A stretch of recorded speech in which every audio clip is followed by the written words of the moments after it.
ದುಷ್ಟರ ಶಿಕ್ಷಿಸೋ ಸಿಡಿಲಿವನು, ಧರ್ಮ ರಕ್ಷಣೆಗೆ ಪ್ರಾಣವ ನೀಡುವನು. ಆ ದುಷ್ಟರ ಶಿಕ್ಷಿಸೋ ಸಿಡಿಲಿವನು, ಧರ್ಮ ರಕ್ಷಣೆಗೆ ಪ್ರಾಣವ ನೀಡುವನು. ಚಿರತೆಯ ತೋಳವನು, ಸಿಂಹದ ಕಣ್ಣವನು, ಹುಲಿಯನ್ನು ಮಣಿಸುವನು. ಮನುಕುಲದ ಸತ್ಪುರುಷ ವೀರಪ್ಪ ನಾಯಕನು.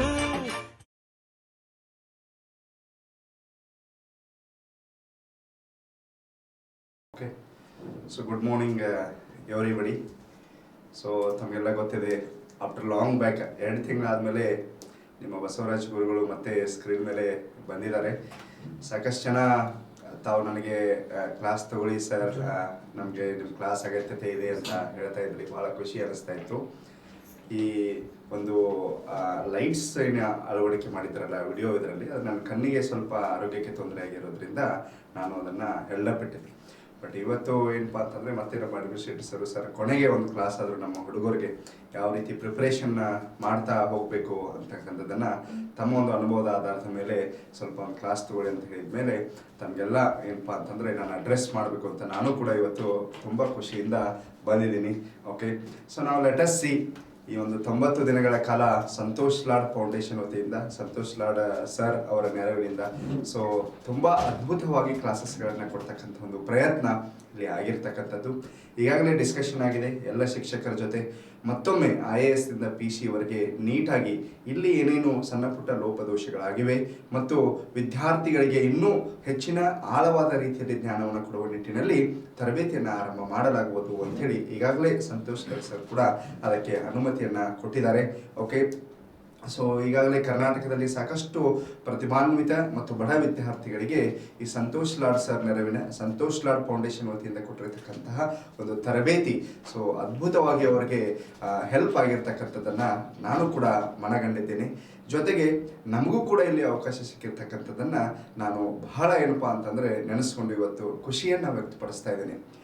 ಸಾಕಷ್ಟು ವಿದ್ಯಾರ್ಥಿಗಳು ಡೈರೆಕ್ಟಾಗಿ ಕೂಡ ಅಪ್ರೋಚ್ ಮಾಡಿದಿರಿ. ಸಮಯದ ಅಭಾವದಿಂದ ನಾನು ನಿಮ್ಗೆ ಅಪ್ರೋಚ್ ಮಾಡಿಲಾರದೇ ಇರ್ಬೋದು, ಆದರೆ ಏನಾದರೂ ಸಣ್ಣ ಪುಟ್ಟ ತೊಂದರೆಗಳಿದ್ದಾಗ just you put a message for me, ನಾನು I will approach for that. ನಾವು ಲೆಟ್ ಅಸ್ ಸಿ ಇವತ್ತೇನಪ್ಪ ಅಂತಂದರೆ ಜಸ್ಟ್ ನಿಮ್ಮ ಒಂದು ಭೇಟಿ ಸಮಾಗಮ, ಈ ಕೋಚಿಂಗ್ ನೀವು ತೊಗೊಂಡಿದ್ದೀರಿ, ಒಂದು ಹಂತದಲ್ಲಿ ನಿಮ್ಗೊಂದು ಐಡಿಯಾ ಬಂದಿದೆ, ಇನ್ನು ಮುಂದಿನ ಜರ್ನಿ ಯಾವ ರೀತಿ ಇರಬೇಕು, ಅದ್ರ ಜೊತೆಗೆ ಯಾವುದೋ ಒಂದು ಅಥವಾ 2 ಟಾಪಿಕನ್ನು ಇವತ್ತು ನಾವು ಡಿಸ್ಕಷನ್ ಮಾಡೋಣ.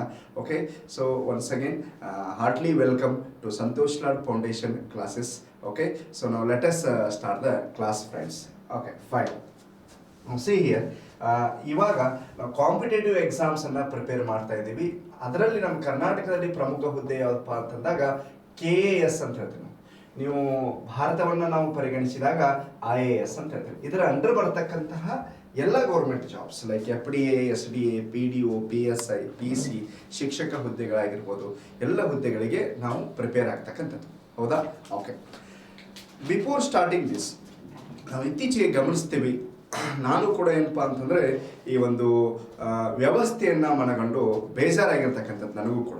ಈ PSI ಈಗಾಗಲೇ ಮರುಪರೀಕ್ಷೆ ಮಾಡ್ತೀವಿ ಅಂತ ಸರ್ಕಾರ ಹೇಳಿಬಿಡ್ತು, ಸರಳವಾಗಿ ಹೇಳಿಬಿಡ್ತು. ಆದರೆ ಈ ಮರುಪರೀಕ್ಷೆ ಮಾಡುವ ನಿಟ್ಟಿನೊಳಗೆ ಓಕೆ ಏನೆಲ್ಲ ತೊಂದರೆ ಆಗ್ಬೋದು ಪ್ರತಿಭಾನ್ವಿತ ವಿದ್ಯಾರ್ಥಿಗಳಿಗೆ, ಈಗಾಗಲೇ ಆಯ್ಕೆಯಾದಂಥ ವಿದ್ಯಾರ್ಥಿಗಳಿಗೆ ಅನ್ನೋದನ್ನು ವಿಚಾರ ಮಾಡಬೇಕಾಗಿತ್ತು ಸರ್ಕಾರ.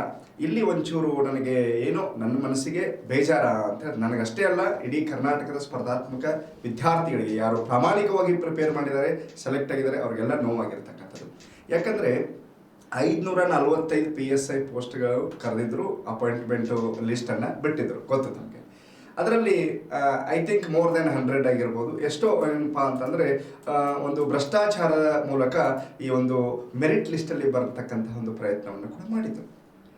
ಅವರನ್ನು ಪತ್ತೆ ಹಚ್ಚಿ ಅವರನ್ನು ತೆಗೆದುಹಾಕಿ ಯಾರು ಪ್ರಾಮಾಣಿಕವಾಗಿ ಆಯ್ಕೆಯಾಗಿದ್ದಾರೆ ಸೊ ಅವರನ್ನು ಅಪಾಯಿಂಟ್ಮೆಂಟ್ ಮಾಡ್ಕೋಬೇಕಾಗಿತ್ತು ಸರ್ಕಾರ ಅನ್ನೋದು ನನ್ನ ಅಭಿಪ್ರಾಯ. ಯಾಕಂದರೆ ಒಬ್ಬ ಸ್ಪರ್ಧಾತ್ಮಕ ಪರೀಕ್ಷೆಗಳ ಒಂದು ತರಬೇತುದಾರನಾಗಿ ನನಗೆ ಗೊತ್ತು, ಆಮೇಲೆ ಸ್ಪರ್ಧಾರ್ಥಿಗಳಿಗೆ ಗೊತ್ತು ಆ ನೋವು ಏನಿರುತ್ತೆ ಅಂತ. ಆಯ್ತಾ. 4-5 ವರ್ಷಗಳಿಂದ ರಾತ್ರಿ ಹಗಲು ಶ್ರಮಪಟ್ಟು ಓಕೆ ತನ್ನದೇ ಆದಂತಹ ಸಮಸ್ಯೆಗಳನ್ನು ಬದಿಗಿಟ್ಟು ಓಕೆ ತಂದೆ ತಾಯಿಯನ್ನ ಅವ್ರನ್ನ ಕೇರ್ ಮಾಡದೆ ಓಕೆ ಅವರ ಸಮಸ್ಯೆಗಳಿಗೆ ಸ್ಪಂದಿಸದೆ ಎಲ್ಲೋ ಧಾರವಾಡ, ಬೆಂಗಳೂರು, ವಿಜಯಪುರ ಕೂತುಕೊಂಡು ರಾತ್ರಿ ಹಗಲು ಪ್ರಯತ್ನ ಮಾಡಿ ಒಂದು ಕನಸನ್ನು ಕಟ್ಟಿಕೊಂಡು ಆ ಕನಸು ಸಾಕಾರ ಆದ ಮೇಲೂ ಕೂಡ ಇವತ್ತು ಏನಪ್ಪಾ ಅಂದರೆ ಹೊಳೆಯಾಗಿ ಹುಣಸಿಯನ್ನು ತೊಳೆದಂಗೆ ಆಗ್ಬಿಡ್ತದೆ. ಅದು ಕೂಡ ಬಹಳ ಬೇಜಾರದ ಸಂಗತಿ. ಈ ಒಂದು ಸಂತೋಷ್ ಲಾಡ್ ಫೌಂಡೇಶನ್ ವೇದಿಕೆ ಮೂಲಕ ಕರ್ನಾಟಕ ಸರ್ಕಾರಕ್ಕೆ ಇವತ್ತು ನಾನು ಎಲ್ಲ ಸ್ಪರ್ಧಾತ್ಮಕ ವಿದ್ಯಾರ್ಥಿಗಳ ಮೂಲಕ ಮನವಿಯನ್ನು ಮಾಡಿಕೊಳ್ಳಿಕ್ಕೆ ಇಷ್ಟಪಡ್ತೀನಿ. ಏನಪ್ಪಾ ಅಂತಂದರೆ ಪ್ರಾಮಾಣಿಕವಾಗಿ 545 ಪೋಸ್ಟ್ಗಳಲ್ಲಿ ಯಾರು ಆಯ್ಕೆ ಆಗಿದ್ದಾರೆ ದಯವಿಟ್ಟು ಅವರನ್ನು ಆಯ್ಕೆ ಮಾಡಿ ಅವರಿಗೆ ಒಂದು ಸರ್ಕಾರಿ ಹುದ್ದೆಯನ್ನು ಕೊಡ್ತಕ್ಕಂತಹ ಪ್ರಯತ್ನ ಮಾಡಿದರೆ ಬಹಳ ಸಾರ್ಥಕ ಆಗ್ತದೆ ಮತ್ತು ವ್ಯವಸ್ಥೆಗೆ ನಾನು ಏನಪ್ಪಾ ಅಂದರೆ ಬೆಲೆ ಕೊಡಲಿಕ್ಕೆ ಸಾಧ್ಯ ಆಗ್ತದೆ ಅಂತ. ಇಲ್ಲಾಂದರೆ ಸುಮಾರು 4-5 ವರ್ಷಗಳ ಕಾಲ ಪ್ರಿಪ್ರೇಷನ್ ಮಾಡಿ ಇಷ್ಟೊಂದು ತೊಂದರೆ ತೆಗೆದುಕೊಂಡು ಮೆರಿಟ್ ಲಿಸ್ಟಲ್ಲಿ ಬಂದಾಗ ಅದು ಕ್ಯಾನ್ಸಲ್ ಆದಾಗ ಆಗ್ತಕ್ಕಂತಹ ನೋವು ಭಾಳ ಆಗಿರ್ತಕ್ಕಂಥದ್ದು. ನಮ್ಮ ಕುಟುಂಬದಲ್ಲಿ ನಮ್ಮ ಸದಸ್ಯರಿಗೆ ಆದಾಗ ಅದರ ಬೆಲೆ ಗೊತ್ತಾಗ್ತಕ್ಕಂಥದ್ದು. ಅದಕ್ಕೋಸ್ಕರ I would like to request one more time to the Karnataka government okay please select okay these people ಯಾರು ಪ್ರತಿಭಾವಂತರಿದ್ದಾರೆ, ಪ್ರಾಮಾಣಿಕವಾಗಿ ಆಯ್ಕೆ ಆಗಿದ್ದಾರೆ ಅವರನ್ನು. ಎಂತೆಂಥ ದೊಡ್ಡ ದೊಡ್ಡ ಕೇಸ್ಗಳನ್ನ ಸಾಲ್ವ್ ಮಾಡಿದ್ದೀರಿ, ಇದೇನು ದೊಡ್ಡ ವಿಷಯ ಹೌದಲ್ವಾ?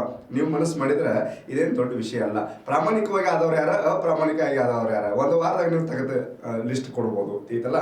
ಸೊ ಆದ್ರೆ ನೀವು ಮನಸ್ಸು ಮಾಡ್ಬೇಕಷ್ಟ, ಇದು ನಮ್ಮ ರಿಕ್ವೆಸ್ಟ್. ಓಕೆ ರೈಟ್ ಫ್ರೆಂಡ್ಸ್, ಈಗ ನಾವು ಈ KAS ಮತ್ತು IAS ಪರೀಕ್ಷೆಯನ್ನು ಪ್ರಿಪೇರ್ ಮಾಡ್ತಕ್ಕಂತಹ ಒಂದು ನಿಟ್ಟಿನೊಳಗೆ 90 ದಿವಸಗಳ ಕಾಲ ಏನಪ್ಪಾ ಅಂತಂದಾಗ ತಾವು ಈ ಒಂದು ಮಾಹಿತಿಯನ್ನು ಪಡೆದುಕೊಂಡಿದ್ದೀರಿ. ಇನ್ನು ಮೇಲೆ ಯುದ್ಧ ಸ್ಟಾರ್ಟ್ ಆಯ್ತು. ಈಗ ನಿಮಗೆ ಐಡಿಯಾ ಸಿಕ್ತಷ್ಟೇ ನೋಡಿ. ಯಾವುದೇ ಕೋಚಿಂಗ್ ಸೆಂಟರ್ ಆಗಲಿ ಓಕೆ ಪೂರ್ಣ ಪ್ರಮಾಣದ ಕೋಚಿಂಗನ್ನು ಕೊಡಲಿಕ್ಕೆ ಅಸಾಧ್ಯ ಆಯ್ತಾ. ಇದೊಂದು ನಿಮ್ಮ ಒಂದು ಏನಪ್ಪಾ ಅಂತಂದರೆ ಮೈಂಡ್ ಸೆಟ್ಟಲ್ಲಿ. ಸೊ ನಿಮಗೇನಪ್ಪ ಅಂತಂದರೆ ಒಂದು 10% ಗೈಡೆನ್ಸ್ ಸಿಗ್ತದೆ ಅಷ್ಟೇ. ಥ್ರೂ ದ್ಯಾಟ್ 10% ರಿಮೈನಿಂಗ್ 90%ಅನ್ನು ಯಾವ ರೀತಿ ನಾವು ಪ್ರಿಪೇರ್ ಮಾಡ್ಬೇಕು ಅನ್ನೋದನ್ನು ಅದು ಕಲಿಸ್ಕೊಡ್ತದೆ ಅಷ್ಟೇ. ಆ 10% ಮಾರ್ಗದರ್ಶನ ಆ ಒಂದು ನಿಟ್ಟಿನೊಳಗೆ ಸಂತೋಷ್ ಲಾಡ್ ಫೌಂಡೇಶನ್ ಪ್ರಾಮಾಣಿಕವಾಗಿ ಒಂದು ಪ್ರಯತ್ನ ಮಾಡಿರ್ತಕ್ಕಂಥದ್ದು. ಅದು ವಿಶೇಷವಾಗಿ ಕರ್ನಾಟಕದಲ್ಲಿ ಪ್ರಥಮ ಬಾರಿಗೆ ಇಂತಹ ಒಂದು ಏನಪ್ಪಾ ಅಂತಂದಾಗ ಒಂದು ಸವಾಲಿಗೆ ಅದನ್ನು ಎದೆಯೊಡ್ಡಿ ಅದನ್ನು 90 ದಿನಗಳ ಕಾಲ ಸಂಪೂರ್ಣವಾಗಿ ತರಬೇತಿಯನ್ನು ಒಂದು ಅಚ್ಚುಕಟ್ಟಾಗಿ ಮಾಡ್ತಕ್ಕಂಥ ಪ್ರಯತ್ನ ಸಂತೋಷ್ ಲಾಡ್ ಫೌಂಡೇಶನ್ ಅವರು ಮಾಡಿರೋದ್ರಿಂದ ನಾವು ಮತ್ತು ಎಲ್ಲ ಸ್ಪರ್ಧಾತ್ಮಕ ವಿದ್ಯಾರ್ಥಿಗಳು ಅವರಿಗೆ ಏನಪ್ಪಾ ಅಂದರೆ ಆಭಾರಿಯಾಗಿರೋಣ ಅಂತ ಹೇಳ್ತಾ ಮೈ ಡಿಯರ್ ಫ್ರೆಂಡ್ಸ್ ಓಕೆ. ಈಗ ನೀವೊಂದು ಬುಕ್ ತಗೊಳ್ಳಿ, ನೀಟಾಗಿ ಪೆನ್ ತಗೊಳ್ಳಿ. ನಾನು ಏನು ಹೇಳ್ತೀನಿ ಅದನ್ನು ಸರಿಯಾಗಿ ನೀವು ಬರೀತಾ ಹೋಗಿ. ಇವತ್ತಿನ ಮಾರ್ಗದರ್ಶನ ಬಹಳ ಮಹತ್ವವಾಗಿರ್ತಕ್ಕಂಥದ್ದು. ಈ ಒಂದು 50 ನಿಮಿಷಗಳ ಕಾಲ ಉಳಿದಿರ್ತಕ್ಕಂತಹ ಒಂದು 50-55 ನಿಮಿಷಗಳ ಕಾಲ ನಾನು ಹೇಳ್ತಕ್ಕಂತಹ ಒಂದು ಮಾರ್ಗದರ್ಶನ ಬಹಳ ಮಹತ್ವವಾದದ್ದು ಫ್ರೆಂಡ್ಸ್. ಬಹಳ ನಿಧಾನವಾಗಿ ಹೋಗೋಣ, ನಿಧಾನವಾಗಿ ತಾವು ಡಿಕ್ಟೇಟ್ ಮಾಡ್ತಾ ಹೋಗಿ ಓಕೆ. ಇದು ನಿಮಗೆ ಜಾಬ್ ಸಿಕ್ಕ ಮೇಲೆ ಬಸವರಾಜ್ ಸರ್ ಹೇಳಿದ್ರಲ್ಲಿ ಒಂದು ಅರ್ಥ ಇದೆ ಅಂತ ಗೊತ್ತಾಗುತ್ತೆ. ಓಕೆ ಫೈನ್ ಫ್ರೆಂಡ್ಸ್, ನಾವು let us C. First of all ನಿಮ್ಗೆ 90 ದಿವಸ ಕೋಚಿಂಗ್ ಮುಗೀತು. ಇನ್ನು 0ದಿಂದ ನೀವು ಕೋಚಿಂಗ್ ಸ್ಟಾರ್ಟ್ ಮಾಡೋರಿದ್ದೀರಿ. ನಾವು ಏನು ಮಾಡ್ತಾ ಹೋಗಬೇಕು ಅನ್ನೋದನ್ನು ನಾನು ನಿಮ್ಗೆ ಇವಾಗ ಗೈಡ್ ಮಾಡ್ತಕ್ಕಂಥದ್ದು. ಫಸ್ಟ್ ನಾನು ಹೇಳ್ತಕ್ಕಂಥದ್ದು ಕ್ಲಾಸ್ನ ಆರಂಭದಲ್ಲೂ ಕೂಡ ಹೇಳಿದ್ದೆ, 6ರಿಂದ 10ನೇ ತರಗತಿಯ ಓಕೆ 6ರಿಂದ 10ನೇ ತರಗತಿಯ ಸಮಾಜ ವಿಜ್ಞಾನ ಮತ್ತು ವಿಜ್ಞಾನ ಪುಸ್ತಕಗಳನ್ನು ತಾವು ಕ್ರೋಢೀಕರಣ ಮಾಡಬೇಕು. ಸೋಷಿಯಲ್ ಸೈನ್ಸ್ ಅಂತ ಹೇಳ್ತೀವಿ ನಾವು ಓಕೆ. ಸಮಾಜ ವಿಜ್ಞಾನ ಮತ್ತು ವಿಜ್ಞಾನ, ಗಣಿತ ಬೇಡ ಓಕೆ. ಸಮಾಜ ವಿಜ್ಞಾನ ಮತ್ತು ವಿಜ್ಞಾನ 6ರಿಂದ 10ನೇ ತರಗತಿ ಕನ್ನಡ ಮೀಡಿಯಂ ಸ್ಟೂಡೆಂಟ್ಸ್ ಆಗಿದ್ರೆ okay. If you are belonging to English medium okay please collect NCERT books okay. NCERT ಬುಕ್ಸನ್ನು ತಾವು ಕಲೆಕ್ಟ್ ಮಾಡಬೇಕು. ಕ್ಲಿಯರ್ ಆಯ್ತಾ ಓಕೆ. ಇದರ ಜೊತೆಗೆ 11th ಮತ್ತು 12th PUC ಫಸ್ಟ್ ಮತ್ತು PUC ಸೆಕೆಂಡ್ 4 ಪುಸ್ತಕಗಳು ನಮ್ಗೆ ಬುಕ್ ಸ್ಟಾಲ್ ಒಳಗೆ ಸಿಗ್ತಾವ. ಹಿಸ್ಟ್ರಿ, ಜಿಯೋಗ್ರಫಿ, ಪಾಲಿಟಿ ಮತ್ತು ಯಾವ್ದಪ್ಪ ಅಂದಾಗ ಎಕನಾಮಿಕ್ಸ್ ಅಂತ ಓಕೆ. ಇತಿಹಾಸ, ಭೂಗೋಳಶಾಸ್ತ್ರ, ರಾಜ್ಯಶಾಸ್ತ್ರ ಮತ್ತು ಅರ್ಥಶಾಸ್ತ್ರ ಅಂತ ಈಗಾಗಲೇ ನಿಮಗೆ ಗೊತ್ತಿದೆ. To face any competitive exams, we must have awareness about okay ಯಾವ ಸಬ್ಜೆಕ್ಟ್ಸ್ ಅಂದಾಗ ಇತಿಹಾಸ, ಭೂಗೋಳಶಾಸ್ತ್ರ, ರಾಜ್ಯಶಾಸ್ತ್ರ ಸಂವಿಧಾನ, ಸೊ ಎಕನಾಮಿಕ್ಸ್ ಅರ್ಥಶಾಸ್ತ್ರ, ಸೈನ್ಸ್ ಮತ್ತು ಮೆಂಟಲ್ ಎಬಿಲಿಟಿ, ಜೊತೆಗೆ ಜನರಲ್ ನಾಲೆಜ್ ಮತ್ತು ಕರೆಂಟ್ ಅಫೇರ್ಸ್ ಅಂತ ಹೇಳ್ತಾರೆ. ಕ್ಲಿಯರ್ ಆಯ್ತಾ ಇದು ಓಕೆ. ಹೀಗಿರುವಾಗ ಆರಂಭಿಕ ಹಂತದಲ್ಲಿ ಯಾರು ಕಲೆಕ್ಟ್ ಮಾಡಿಲ್ಲ ದಯವಿಟ್ಟು ಇವುಗಳನ್ನ ಕಲೆಕ್ಟ್ ಮಾಡ್ಕೊಳ್ಳಿ. 6ರಿಂದ 10ನೇ ತರಗತಿಯ ಸಮಾಜ ವಿಜ್ಞಾನ ಪುಸ್ತಕಗಳು, PUC ಫಸ್ಟ್ ಮತ್ತು PUC ಸೆಕೆಂಡ್ 4+4 8 ಪುಸ್ತಕಗಳನ್ನ ತಾವು ಕೊಂಡ್ಕೋಬೇಕು. ಇಂಗ್ಲಿಷ್ ಮೀಡಿಯಂ ಸ್ಟೂಡೆಂಟ್ ಆದರೆ 6th to 12th NCERT ಬುಕ್ಸನ್ನು ತೆಗೆದುಕೋಬೇಕು. ಇವುಗಳನ್ನ ಫಸ್ಟ್ ಏನು ಮಾಡಬೇಕಪ್ಪ ಅಂತಂದ್ರೆ ನೀಟಾಗಿ ಓದಬೇಕು ನೀವು ಒಂದ್ಸಲ. ಅವಾಗ ಪೂರ್ಣ ಅರ್ಥ ಆಗಿರಂಗಿಲ್ಲ. ಒಂದು ಬುಕ್ ಓದಲಿಕ್ಕೆ 8 ತಾಸು ತೊಗೊಂಡಿದ್ರೆ ಸೆಕೆಂಡ್ ಟೈಮ್ ಓದುವಾಗ 2ರಿಂದ 3 ಗಂಟೆ ತಗೋಬಹುದು. ಅವಾಗ ಹೈಲೈಟ್ನರ್ ತೊಗೊಂಡು ನೀಟಂಗೆ ಹೈಲೈಟ್ ಮಾಡ್ಕೋತ ಹೋಗ್ಬೇಕು. ಕ್ಲಿಯರ್ ಆಯ್ತು ಇದು? ಓಕೆ. 2ನೇ ಸಲ ಏನು ಓದಿ ಮುಗಿಸ್ತಿರಲ್ಲ ಅವಾಗ ನಿಮ್ಗೆ ಅಂಡರ್ಸ್ಟ್ಯಾಂಡ್ ಆಗಕ್ಕೆ ಶುರು ಮಾಡ್ತದೆ. ಸೊ ದ್ಯಾಟ್ ಇಲ್ಲಿಂದ ಈ ಒಂದು ಪುಸ್ತಕಗಳಿಂದ ನೀವು 10ರಿಂದ 12 ಮಾರ್ಕ್ಸ್, ಒಮ್ಮೊಮ್ಮೆ 15-20 ಮಾರ್ಕ್ಸ್ಗಳು ಎಕ್ಸಾಮ್ಗೆ ಬರ್ತಕ್ಕಂಥದ್ದು. ಇದಲ್ರಿ ಇದು ಸ್ಕೂಲ್ ಬುಕ್ಸ್ಗಳನ್ನು 2 ಸಲ ನೀಟಾಗಿ ಓದಬೇಕು. ಇದು ಫಸ್ಟ್ ನಿಮ್ಗೆ ನಾನು ಹೇಳಿದ್ದು. ದೆನ್ ಸೆಕೆಂಡ್, ಓಕೆ ಬರ್ಕೊಂಡಿದ್ದೀರಾ? ಫೈನ್. ನೆಕ್ಸ್ಟ್ ನೋಡಿ, ಇದಾದ ಮೇಲೆ ನೀವು ಈಗಾಗಲೇ ಕರ್ನಾಟಕ ಸರ್ಕಾರ ಕೈಗೊಂಡಿರ್ತಕ್ಕಂತಹ 100 ಪರೀಕ್ಷೆಗಳ, ಓಕೆ, ಸೊ 100 ಪರೀಕ್ಷೆಗಳ ಏನಪ್ಪಾ ಅಂತಂದಾಗ ಪ್ರಶ್ನೆ ಪತ್ರಿಕೆಗಳನ್ನು ಕ್ರೋಢೀಕರಣ ಮಾಡಬೇಕು. ಸೊ ಜೆರಾಕ್ಸ್ ಪ್ರತಿಗಳು ಸಿಗ್ತದೆ ಅಥವಾ ಪುಸ್ತಕಗಳು ಬಂದಿರ್ತವೆ. ಓಕೆ, 25 ವರ್ಷದ ಪ್ರಶ್ನೆ ಪತ್ರಿಕೆಗಳು ಈ ರೀತಿ. Okay, so 100 question papers. ನಾನು ಹೇಳ್ತಾ ಇರೋದು ಏನಪ್ಪಾ ಅಂತಂದ್ರೆ ಕರ್ನಾಟಕ ಸರ್ಕಾರ ಕೈಗೊಂಡಿರ್ತಕ್ಕಂಥದ್ದು. ಫಾರ್ ಎಕ್ಸಾಂಪಲ್ ಈಗ ಮೊನ್ನೆ 545 ಪೋಸ್ಟ್ಗೆ ಎಕ್ಸಾಮ್ ಕೈಗೊಂಡಿದ್ರಲ್ಲ ಆ ಒಂದು ಕ್ವಶನ್ ಪೇಪರ್, ಅಥವಾ ಇನ್ನು ಮುಂದೆ ಬರ್ತಕ್ಕಂಥ 402, ಹೌದಾ, ಅದು ಎಕ್ಸಾಮ್ ಆದಮೇಲೆ ಆ ಕ್ವಶನ್ ಪೇಪರ್ ಈ ರೀತಿ. ಈ ಹಿಂದೆ 10 ವರ್ಷಗಳ ಒಂದು FDA, SDA, PDO, PC, okay, ಆಮೇಲೆ CET ಆಗಿರ್ಬೋದು, TET ಆಗಿರ್ಬೋದು, ಜೊತೆಗೆ KS ಎಕ್ಸಾಮ್ಸ್ ಆಗಿರ್ಬೋದು, forest guard, excise sub inspector, reserve sub inspector, ಈ ಒಂದು ಒರಿಜಿನಲ್ ಕ್ವಶನ್ ಪೇಪರ್ಸ್ ಏನಿರ್ತಾವಲ್ಲ ಇವುಗಳನ್ನು ತಾವು ಕ್ರೋಢೀಕರಣ ಮಾಡ್ಕೋಬೇಕು. ಎಷ್ಟ? 100, ನಿಯರ್ಲಿ 100 ಕ್ರಾಸ್ ಆಗಲಿ, ಜಸ್ಟ್ ಏನಪ್ಪಾ ಅಂತಂದ್ರೆ 100 ಆದರೂ ಇರಲಿ. ಇದರಿಂದ ಈ 100 ಕ್ವಶನ್ಸನ್ನು 100 ಪ್ರಶ್ನೆ ಪತ್ರಿಕೆಗಳನ್ನು ಸಾಲ್ವ್ ಮಾಡಿದಾಗ ನಿಮಗೆ 20ರಿಂದ 25 ಮಾರ್ಕ್ಸ್ ನೀವು ಎಕ್ಸಾಮ್ಗೆ ಸ್ಕೋರ್ ಮಾಡಿ. ಭಾಳ ಇಂಪಾರ್ಟೆಂಟ್. ಸಾಕಷ್ಟು ಈ ಹಳೆಯ ವಿದ್ಯಾರ್ಥಿಗಳನ್ನ ಗೈಡ್ ಮಾಡಿದ್ದೆ. ಅವರು ಎಕ್ಸಾಮ್ ಮುಗಿದ ಮೇಲೆ ನನಗೆ ಅದರ ಒಂದು ಫೀಡ್ಬ್ಯಾಕನ್ನು ಕೂಡ ಹೇಳಿದ್ದಾರೆ. ಖಂಡಿತ ಸರ್ ತಾವು ಹೇಳಿದ್ದು ಸತ್ಯ ಇದೆ ಅಂತ. ಆದ್ರೆ ಇಲ್ಲಿ ವಿಷಯ ಏನಪ್ಪ ಅಂತಂದರೆ 100 ಕ್ವಶನ್ ಪೇಪರ್ದೊಳಗೆ ಇಂಟು 100 ಕ್ವಶನ್ಸ್ ಇರ್ತಾವೆ. ನಿಮಗೆ ಟೋಟಲ್ 10,000 ಕ್ವಶನ್ಸನ್ನು ಸಾಲ್ವ್ ಮಾಡ್ತಾರೆ, ಹೌದಾ? ಸೊ ಒಂದು ಕ್ವಶನಲ್ಲಿ 4 ಆಪ್ಷನ್ ಇರ್ತಾವೆ. ಒಂದು ಕ್ವಶನಲ್ಲಿ ಏನಿರ್ತದೆ? 4 ಆಪ್ಷನ್ಸ್ ಇರ್ತಾವೆ. ಓಕೆ, ಈ 4 ಆಪ್ಷನ್ಸ್ನು ಏನೇನಿದೆ ಅನ್ನೋದನ್ನು ವಿಶ್ಲೇಷಣೆ ಮಾಡಬೇಕು. ಅಂದ್ರೆ ಒಂದು ಪ್ರಶ್ನೆಯನ್ನು ನಾವು ಡಿಸ್ಕಷನ್ ಮಾಡಿದಾಗ ಸುಮಾರು ಒಂದು 10 ವಿಷಯಗಳನ್ನ ನಾವು ತಿಳಿಬೇಕು. ಮಿನಿಮಮ್ ಒಂದು 10ರಿಂದ 12 ಪಾಯಿಂಟ್ಸನ್ನು ನಾವು ತಿಳ್ಕೊಂಡ್ರೆ. ಫಾರ್ ಎಕ್ಸಾಂಪಲ್ ಈಗ ನಾವು ಹೇಳ್ತಕ್ಕಂಥದ್ದು, ಓಕೆ, ಸೊ ಒಡಿಸ್ಸಾ ರಾಜ್ಯದ ರಾಜ್ಯಪಾಲರು ಯಾರು ಅಂತ ಸಿಂಪಲ್ ಕ್ವಶನ್ ಪೀಶ್ ಗಣೇಶಿ ಲಾಲ್ ಅಂತ ಹೇಳಿದ್ರು, ಹೌದಾ?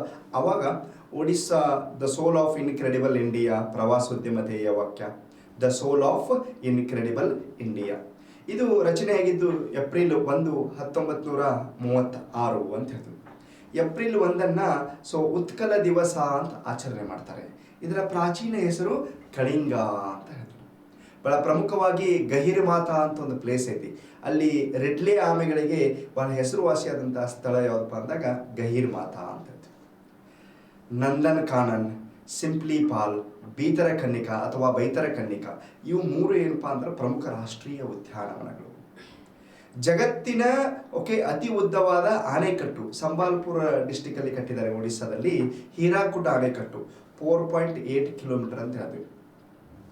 ಈ ಆಣೆಕಟ್ಟಿನ ಎಡ ಮತ್ತು ಬಲದಂಡೆಗಳಿಗೆ ನೆಹರು ಮಿನಾರ್ ಮತ್ತು ಗಾಂಧಿ ಮಿನಾರ್ ಅಂತ ಕರಿತೀವಿ. ನೋಡಿ, ಪ್ರಶ್ನೆ ಏನಾಗಿತ್ತು, ಈ ಒಡಿಸ್ಸಾ ರಾಜ್ಯದ ರಾಜ್ಯಪಾಲರು ಯಾರು ಅಂತ ಬಂದಾಗ ನಾವು ಗಣೇಶಿ ಲಾಲ್ ಅಂತ ಆನ್ಸರ್ ಕೊಟ್ಟಾಗ ಸುಮಾರು 8 ವಿಷಯಗಳನ್ನ ನಾನು ನಿಮ್ಮ ಜೊತೆಗೆ ಚರ್ಚೆ ಮಾಡಿದೆ. ಹೀಗೆ ಒಂದೊಂದು ಪ್ರಶ್ನೆಯನ್ನು ಸಾಲ್ವ್ ಮಾಡುವಾಗ ಅದಕ್ಕೆ ಸಂಬಂಧಿಸಿದ ಇತರೆ ವಿಷಯಗಳನ್ನು ನಾವು ಅರ್ಥ ಮಾಡ್ಕೋಬೇಕು. ಅದಕ್ಕೆ ನಾವು ವಿಶ್ಲೇಷಣೆ, ಅನಲೈಸಿಸ್ ಅಂತ ಶಬ್ದವನ್ನು ಬಳಸ್ತಾ ಇದ್ದೀವಿ. We should solve 100 question papers ಸರ್ಕಾರ ಕಂಡಕ್ಟ್ ಮಾಡಿರ್ತಕ್ಕಂಥದ್ದು. ಅವಾಗ ನಮಗೆ ಈ 6ರಿಂದ 10ನೇ ತರಗತಿ, 11, 12ನೇ ತರಗತಿಯ ವಿಷಯ ಆಧಾರಿತ ಮತ್ತು ಈ ಕ್ವಶನ್ ಪೇಪರ್ಗಳಿಂದ ಏನಪ್ಪ ಅಂತಂದಾಗ ನಾವು ತಿಳ್ಕೊಂಡಿರ್ತಕ್ಕಂಥ ಜ್ಞಾನದಿಂದ ಸುಮಾರು 30ರಿಂದ 40 ಮಾರ್ಕ್ಸ್ ನಾವು ಎಕ್ಸಾಮಲ್ಲಿ ಏನು ಮಾಡ್ಬೋದು? ಸ್ಕೋರ್ ಮಾಡ್ಬೋದು.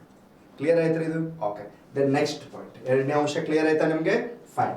ಇನ್ನು ನೆಕ್ಸ್ಟ್ ಮುಂದುವರೆದು ಯಾವುದೇ ಕಾಂಪಿಟೇಟಿವ್ ಎಕ್ಸಾಮ್ಸ್ಗೆ ನಾವು ಪ್ರಿಪೇರ್ ಮಾಡಬೇಕಾದ್ರೆ ಬೇಸಿಕಲಿ ನಮಗೆ ನಾಲೆಜ್ ಏನೇನು, ಒಂದು ಬಹಳ ಪ್ರಮುಖವಾಗಿ ಬರವಣಿಗೆ ಭಾಳ ಇಂಪಾರ್ಟೆಂಟ್, ಬರೀದು ಭಾಳ ಇಂಪಾರ್ಟೆಂಟ್. ನೀ ಹಂಗೆ ಓದ್ಕೋತ ಕುಂತ್ರೆ ಕೆಲಸ ಇಲ್ಲ. ನಾ ಅಗ್ದಿ ಆತ್ಮೀಯವಾಗಿ ಹೇಳ್ತೇನೆ, ಇವತ್ತು ನೀವು ಬರಿಬೇಕು. ದಿನಕ್ಕಿಲ್ಲಪ್ಪ ಅಂತಂದ್ರು ಒಂದು 2 ತಾಸು ನಿಮ್ಮದು ಬರವಣಿಗೆ, 8 ತಾಸು ಅಭ್ಯಾಸ ಮಾಡಿದರೆ 2 ತಾಸು ಬರೆದಿರ್ಬೇಕು ನೀವು. ಅದು ನಿಮ್ಮ ವ್ಯಕ್ತಿತ್ವವನ್ನು ರೂಪಿಸ್ತದೆ. ಸ್ಪರ್ಧಾತ್ಮಕ ಪರೀಕ್ಷೆಯಲ್ಲಿ ಸಕ್ಸಸ್ ಸಿಗ್ತಕ್ಕಂತಹ ಹಾದಿಯನ್ನು ಸುಗಮಗೊಳಿಸ್ತಾ ಹೋಗ್ತದೆ. ಅದಕ್ಕೆ ಬರವಣಿಗೆ ಕೂಡ, ಹ್ಯಾಂಡ್ ರೈಟಿಂಗ್ ಕೂಡ ಭಾಳ ಇಂಪಾರ್ಟೆಂಟ್. ಡೈಲಿ ನೀವು ಬರವಣಿಗೆಯಲ್ಲಿ ತೊಡಗಿಕೊಳ್ಬೇಕು. ಓಕೆ, ಹೀಗಿರುವಾಗ ಈ ಬಹಳ ಬೇಸಿಕ್ ಆಗಿ ಯಾವುದೇ ಕಾಂಪಿಟೇಟಿವ್ ಎಕ್ಸಾಮ್ ಪ್ರಿಪೇರ್ ಮಾಡುವಾಗ ಫಸ್ಟ್ ನೀವು ಏನು ಮಾಡ್ಬೇಕಪ್ಪ ಅಂತಂದ್ರೆ ಒಂದು ಸ್ವಲ್ಪ ಕಣ್ಣು ತೆರೆದು ಜಗತ್ತನ್ನು ನೋಡಬೇಕು. ಏನು ನೋಡಬೇಕು ಅಂತಂದಾಗ 7 ಖಂಡಗಳದ್ದು, 7 ಖಂಡಗಳ ಮಾಹಿತಿ.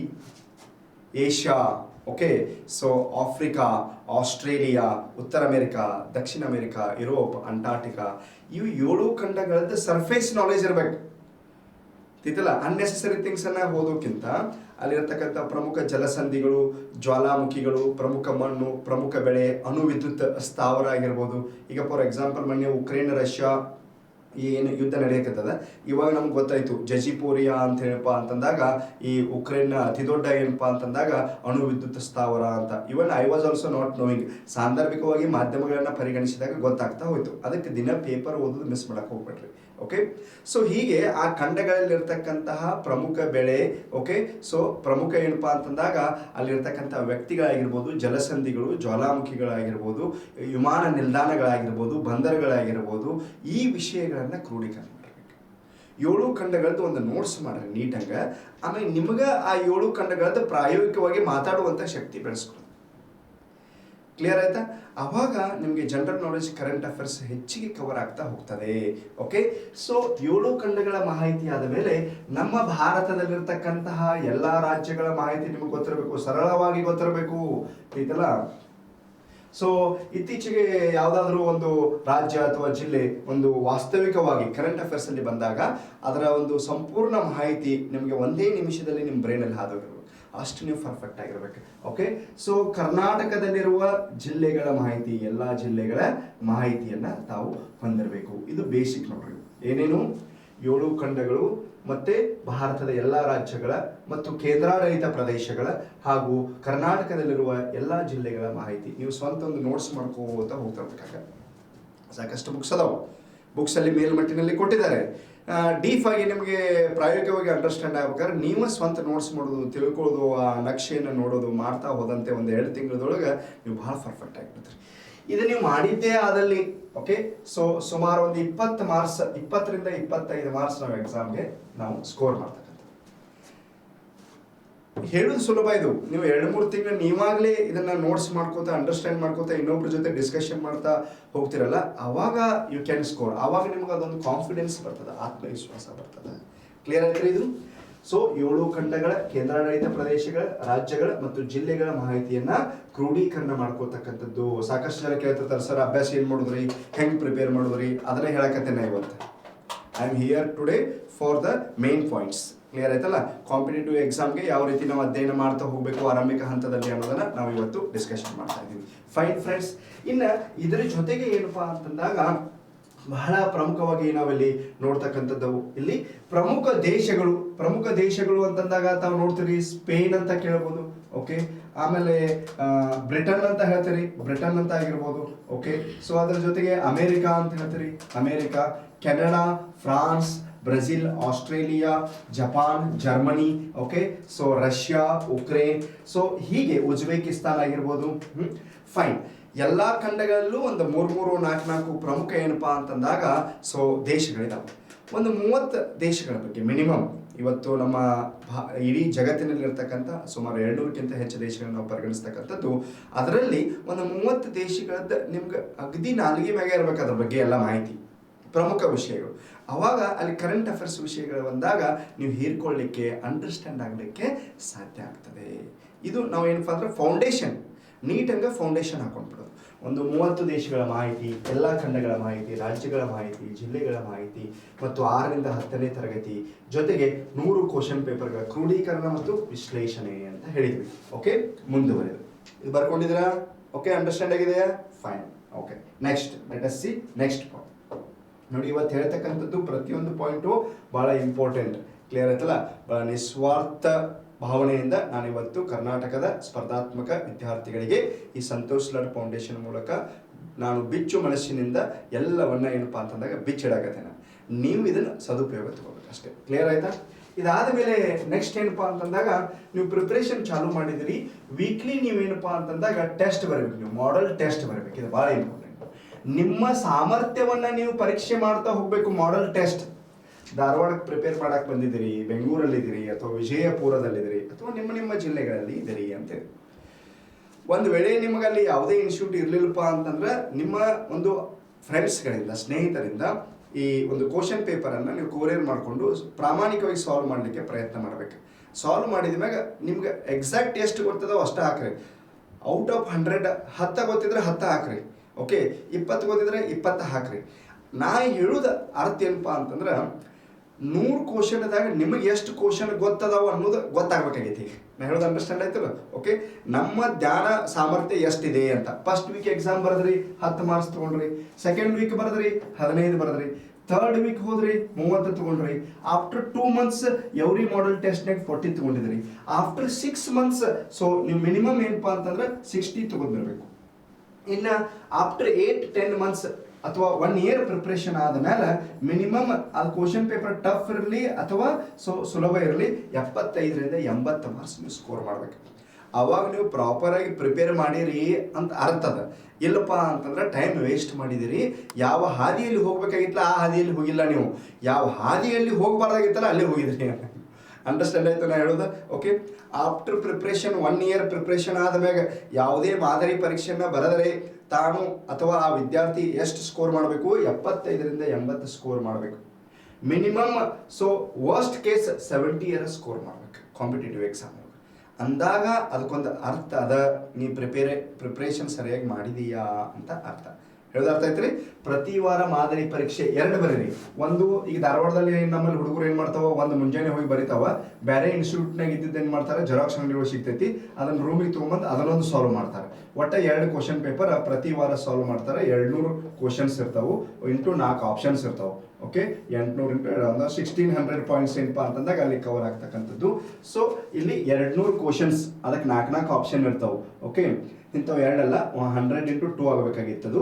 ಓಕೆ, ಟೋಟಲ್ ನೀವು 200 ಕ್ವಶನ್ಸ್ ಅನ್ನ ಸಾಲ್ವ್ ಮಾಡ್ತೀರಾ. ಹೇಳೋದು ಅರ್ಥ ಆಯ್ತು? ಪ್ರತಿ ವಾರ 200 ಕ್ವಶನ್ಸ್ ಅನ್ನ ಸಾಲ್ವ್ ಮಾಡ್ತೀರಿ, 2 ಮಾಡೆಲ್ ಕ್ವಶನ್ ಪೇಪರ್ ಅನ್ನ ಸಾಲ್ವ್ ಮಾಡ್ತೀರಿ. ಓಕೆ, ಸೊ ಹೀಗೆ ಮಾಡಿದ್ದೆ ಆದರೆ ನಮ್ಮ ನಾಲೆಜ್ ಹೆಚ್ಚಾಕೋತ ಹೋಗ್ತೈತಿ. ಯಾವ ಪಾಯಿಂಟ್ಸ್ ಓದಬೇಕು, ಯಾವ್ದು ಬಿಡಬೇಕು, what to read, what not to read, ಇದು ಕ್ಲಿಯರ್ ಆಗ್ತಾ ಹೋಗ್ತದೆ. ಅರ್ಥ ಆಯ್ತಾ? 6ರಿಂದ 10 ಮತ್ತು 11, 12ನೇ ತರಗತಿಯ ಪುಸ್ತಕಗಳ ಅವಲೋಕನ. ಓಕೆ, ಸರಿಯಾಗಿ 2ನೇದು 100 ಪ್ರಶ್ನೆ ಪತ್ರಿಕೆಗಳು, ಈಗಾಗಲೇ ಸರ್ಕಾರ ಕೈಗೊಂಡಿರ್ತಕ್ಕಂಥ ಪ್ರಶ್ನೆ ಪತ್ರಿಕೆಗಳನ್ನು ಸಾಲ್ವ್ ಮಾಡ್ತಕ್ಕಂಥದ್ದು. ಓಕೆ, ಇನ್ನು 3ನೇದು ಏನಪ್ಪ ಅಂದಾಗ ಸೊ 7 ಖಂಡಗಳ, ಭಾರತದ ಎಲ್ಲ ರಾಜ್ಯಗಳ, ಕೇಂದ್ರಾಡಳಿತ ಪ್ರದೇಶಗಳ, ಕರ್ನಾಟಕದ ಎಲ್ಲ ಜಿಲ್ಲೆಗಳ ಮಾಹಿತಿ ತಮ್ಗೆ ಗೊತ್ತಿರಬೇಕು. ಬರ್ತೈತೆ, ನಾಲೆಜ್ ಬರ್ತೈತಿ. ಬರ್ಕೋತ ಪ್ರಿಪ್ರೇಷನ್ ಮಾಡ್ಕೋತ ಹೋದಾಗ ತಾನೇ ನೆನಪುಳ್ಕೋತ ಹೋಗ್ತದೆ ಇದಲ್ಲ. ಸೊ ಇದಾದ ಮೇಲೆ ನೆಕ್ಸ್ಟ್ ಏನಪ್ಪ ಅಂದಾಗ ಪ್ರತಿ ವಾರ ಮಾದರಿ ಪರೀಕ್ಷೆಗಳನ್ನ ಬರೀತಾ ಹೋಗ್ತಾ ಇದ್ದೀರಿ. ಓಕೆ, ಈ ಒಂದು ಹಂತ 1ನೇ ಮಂತ್ ಸ್ಟಾರ್ಟ್ ಮಾಡಿದರೆ ಇದನ್ನೆಲ್ಲ ನಾ ಹೇಳಿದ್ದಂತ ಇಟ್ಕೊಳ್ಳೋಣ. ಹೀಗೆ ಆಗ್ತಾ ಇರುವಾಗ ಇದೇ ಸಂದರ್ಭದೊಳಗೆ ನಾವು ಏನು ಮಾಡಬೇಕಪ್ಪ ಅಂತಂದಾಗ ಒಂದೊಂದೇ ಸಬ್ಜೆಕ್ಟನ್ನು ಪರಿಪೂರ್ಣತೆ ಕಾಣ್ತಾ ಹೋಗ್ಬೇಕು. ಫಾರ್ ಎಕ್ಸಾಂಪಲ್, ಈಗಾಗಲೇ ನೀವು ಹೇಳಿದ್ರಿ ಸ್ಪರ್ಧಾತ್ಮಕ ಪರೀಕ್ಷೆಗಳಿಗೆ ಏನಪ್ಪಾ ಅಂತಂದಾಗ ಸೊ ಪ್ರಮುಖ ವಿಷಯಗಳು ಹಿಸ್ಟ್ರಿ ಅಂತ ಹೇಳಿದ್ರಿ, ಜಿಯೋಗ್ರಫಿ ಅಂತ ಹೇಳಿದ್ರಿ, ಪಾಲಿಟಿ ಅಂತ ಹೇಳಿದ್ವಿ, ಎಕನಾಮಿಕ್ಸ್ ಅಂತ ಹೇಳಿದ್ರಿ, ಮೆಂಟಲ್ ಎಬಿಲಿಟಿ ಮಾನಸಿಕ ಸಾಮರ್ಥ್ಯ ಅಂತ ಹೇಳಿದ್ರಿ. ಓಕೆ, ದೆನ್ ಸೈನ್ಸ್ ಅಂತ ಹೇಳಿದ್ವಿ, ಟೆಕ್ನಾಲಜಿ ಅಂತ ಹೇಳಿದ್ವಿ, ಸೈನ್ಸ್ ಆ್ಯಂಡ್ ಟೆಕ್ನಾಲಜಿ, ಜೊತೆಗೆ ಜನರಲ್ ನಾಲೆಜ್ ಮತ್ತು ಕರೆಂಟ್ ಅಫೇರ್ಸ್ ಅಂತ ಹೇಳ್ತೀನಿ. ಹೌದ್ರಿ? ಸೊ ನಾನು ನ್ಯೂಸ್ ಪೇಪರ್ ಓದೋದಂತೂ ಹೇಳಿ ನಿಮ್ಗೆ, ಡೈಲಿ ನ್ಯೂಸ್ ಪೇಪರ್ ಓದಬೇಕು. ಪ್ರಜಾವಾಣಿ, ವಿಜಯ ಕರ್ನಾಟಕ, ವಿಜಯವಾಣಿ 3 ನ್ಯೂಸ್ ಪೇಪರ್ ಓದಬೇಕು. ಇಂಪಾರ್ಟೆಂಟ್ ಏನಿರುತ್ತೆ ಅಷ್ಟೇ ನೋಡ್ಬೇಕು. ಈಗ ಮೇ 1 ಕಾರ್ಮಿಕ ದಿನಾಚರಣೆ, ಅದರ ಧ್ಯೇಯ ವಾಕ್ಯ. PV ಸಿಂಧು ಏಷ್ಯನ್ ಬ್ಯಾಡ್ಮಿಂಟನ್ಶಿಪ್ ಒಳಗೆ ಏನು ತೊಗೊಂಡ್ರು, ಚಾಂಪಿಯನ್ಶಿಪ್ ಒಳಗೆ ಯಾವ ಪದಕವನ್ನು ಪಡೆದುಕೊಂಡ್ರು? ಕಂಚಿನ ಪದಕವನ್ನು ಪಡೆದುಕೊಂಡ್ರು. ಸೆಮಿಫೈನಲ್ನಲ್ಲಿ ಸೋತರು. ಗೆದ್ದಿದ್ರಾದ್ರೆ ಬೆಳ್ಳಿ ಸಿಗ್ತಿತ್ತನೋ ಅಥವಾ ಗೋಲ್ಡ್ ಸಿಗ್ತಿತ್ತನೋ, ಹೌದಲ್ವಾ? ಕಂಚಿನ ಪದಕವನ್ನು ಪಡೆದುಕೊಂಡ್ರು. ಇವು 2 ಮ್ಯಾಟ್ರ್ ಮೇ 1 ಇಂಪಾರ್ಟೆಂಟ್ ಐತಿ. ಕಾರ್ಮಿಕ ದಿನಾಚರಣೆ ಅಂತ ಹೇಳಿದಾಗ ಸ್ವತಂತ್ರ ಭಾರತದ ಮೊದಲ ಕಾರ್ಮಿಕ ಸಚಿವ ಯಾರು? ಬಾಬು ಜಗಜ್ಜೀವನ್ ರಾಮ್ ಅಂತ ಹೇಳ್ತೀವಿ ನಾವು. ಹೌದ್ರಿ? ಹೌದಾ? ಓಕೆ. ಸೊ ಇವತ್ತು ಏನಪ್ಪಾ ಅಂತಂದಾಗ ಈ ಮೇ 1 ಅಂದಾಗ ನಾವು ಎಷ್ಟು ವಿಷಯಗಳನ್ನ ನೋಡಿದ್ವಲ್ಲ, ಹಂಗ ಈ 3 ಪೇಪರ್ ಪ್ರಜಾವಾಣಿ, ವಿಜಯವಾಣಿ, ವಿಜಯ ಕರ್ನಾಟಕದೊಳಗೆ ಪಾಯಿಂಟ್ ವೈಸ್ ಹೋಗುದು. ಜಸ್ಟ್ 10 ನಿಮಿಷಕ್ಕೆ ಏನು ಇಂಪಾರ್ಟೆಂಟ್ ಐತಿ ಅದನ್ನ ಹೇರ್ಕೊಂಡ ಹೊರಗೆ ಬಂದ್ಬಿಡುದು. ಆ ಪೇಪರ್ನಾಗ 1 ತಾಸು ಗಂಟೆ ಕೊಂಡಿರಂಗಿಲ್ಲ. Okay, 1 hour is enough to read all newspapers. Okay, so ಈ ಒಂದು ವಿಷಯಗಳನ್ನ ನಾವು ಇವತ್ತು ಸ್ಪರ್ಧಾತ್ಮಕ ಪರೀಕ್ಷೆಗಳಿಗೆ ಪರಿಗಣಿಸ್ತೀವಿ.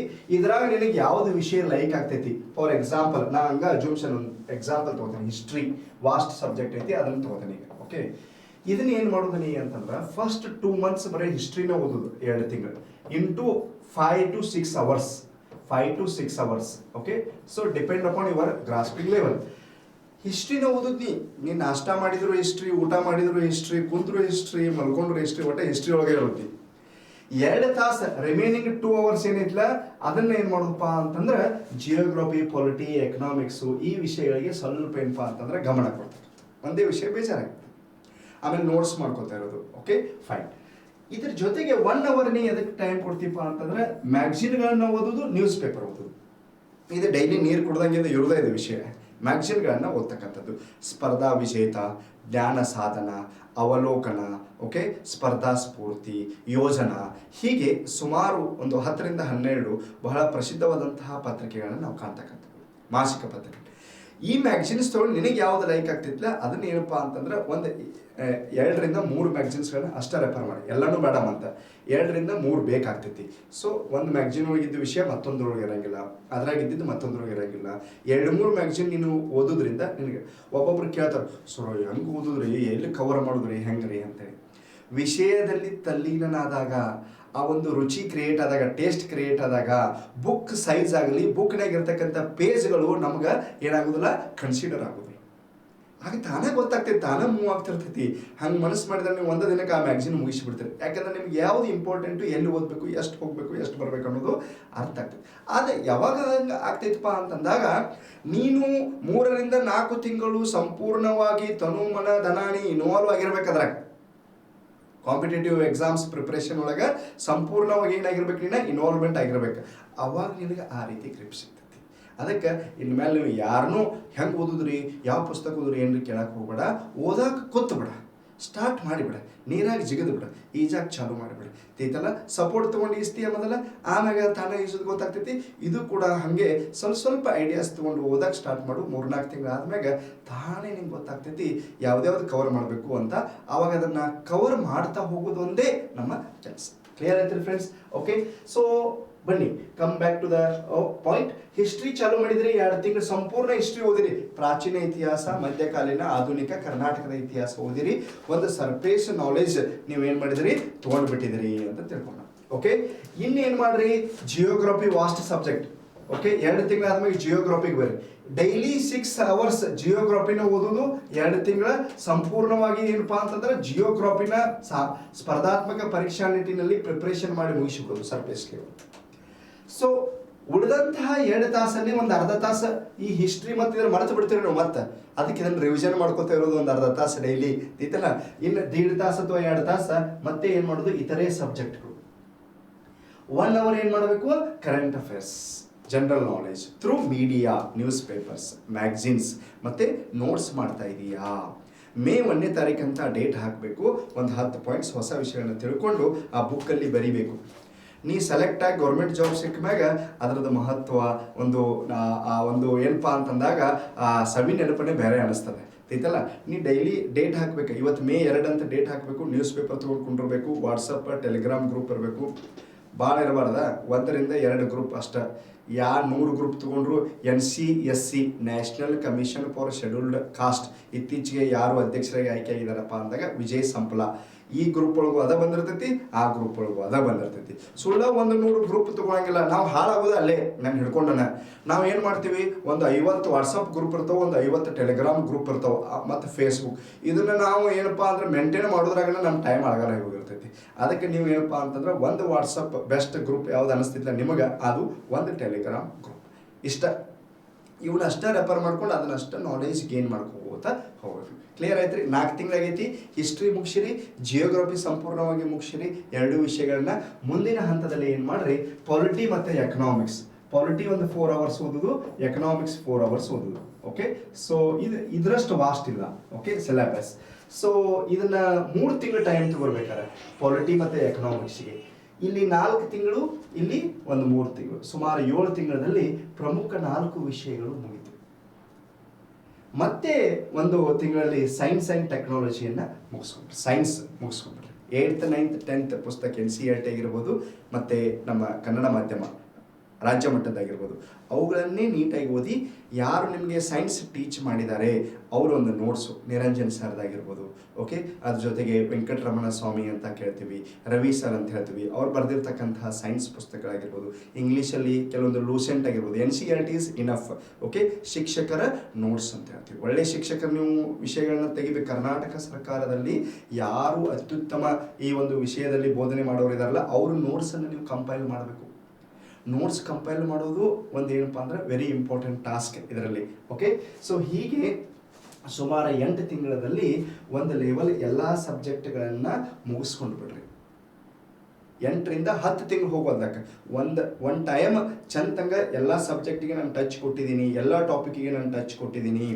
ಕರ್ನಾಟಕ ಇತಿಹಾಸ ಬಂದಾಗ ಕದಂಬ, ಓಕೆ, ಶಾತವಾಹನರು, ಪಲ್ಲವರು ಹಿಂಗೆಲ್ಲ ಕೇಳ್ತಾರೆ. ಅವಾಗ ರಾಷ್ಟ್ರಕೂಟರು ಬಿಟ್ಟು ಬಿಡಬಾರ್ದು, ಹೌದಲ್ರಿ? ರಾಷ್ಟ್ರಕೂಟರು, ಹೊಯ್ಸಳರು, ಟಾಪಿಕ್ ಏನಿರ್ತೈತಿಲ್ಲ ಅದು ಮುಗಿದಿರ್ಬೇಕು.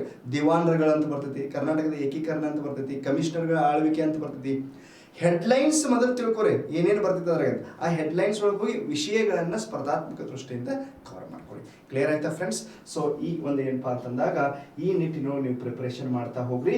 ಯಾವಾಗ ನಿಮಗೆ ಬೇಜಾರಾಗ್ತೈತಿಲ್ಲ, ಪ್ರತಿ ವಾರ ಒಂದು ದಿವಸ ಮೆಂಟಲ್ ಎಬಿಲಿಟಿ, ಫಾರ್ ಎಕ್ಸಾಂಪಲ್ ದಿಕ್ಕುಗಳ ಪರೀಕ್ಷೆ, ಡೈರೆಕ್ಷನ್ ಟೆಸ್ಟ್ ಅಂತ ತಗೋಣ. ಅದರ ಮೇಲೆ ಸುಮಾರು 12ರಿಂದ 15 ಪ್ರಾಬ್ಲಮ್ಸನ್ನು ತಾವು ಸಾಲ್ವ್ ಮಾಡಿ ಒಂದು ಫೈಲಲ್ಲಿ ಇಟ್ಟುಬಿಡೋದು. ವೈಟ್ ಬೇರೆ ಬೇರೆ ಲಾಜಿಕ್ ಇದ್ದಿದ್ದು ಮತ್ತು ಸೇಮ್ ಪ್ರಾಬ್ಲಮನ್ನು 12 ಬಿಡಿಸಂಗಿಲ್ಲ. ಮತ್ತು ಕ್ಲಿಯರ್ ಆಯ್ತಲ್ಲ?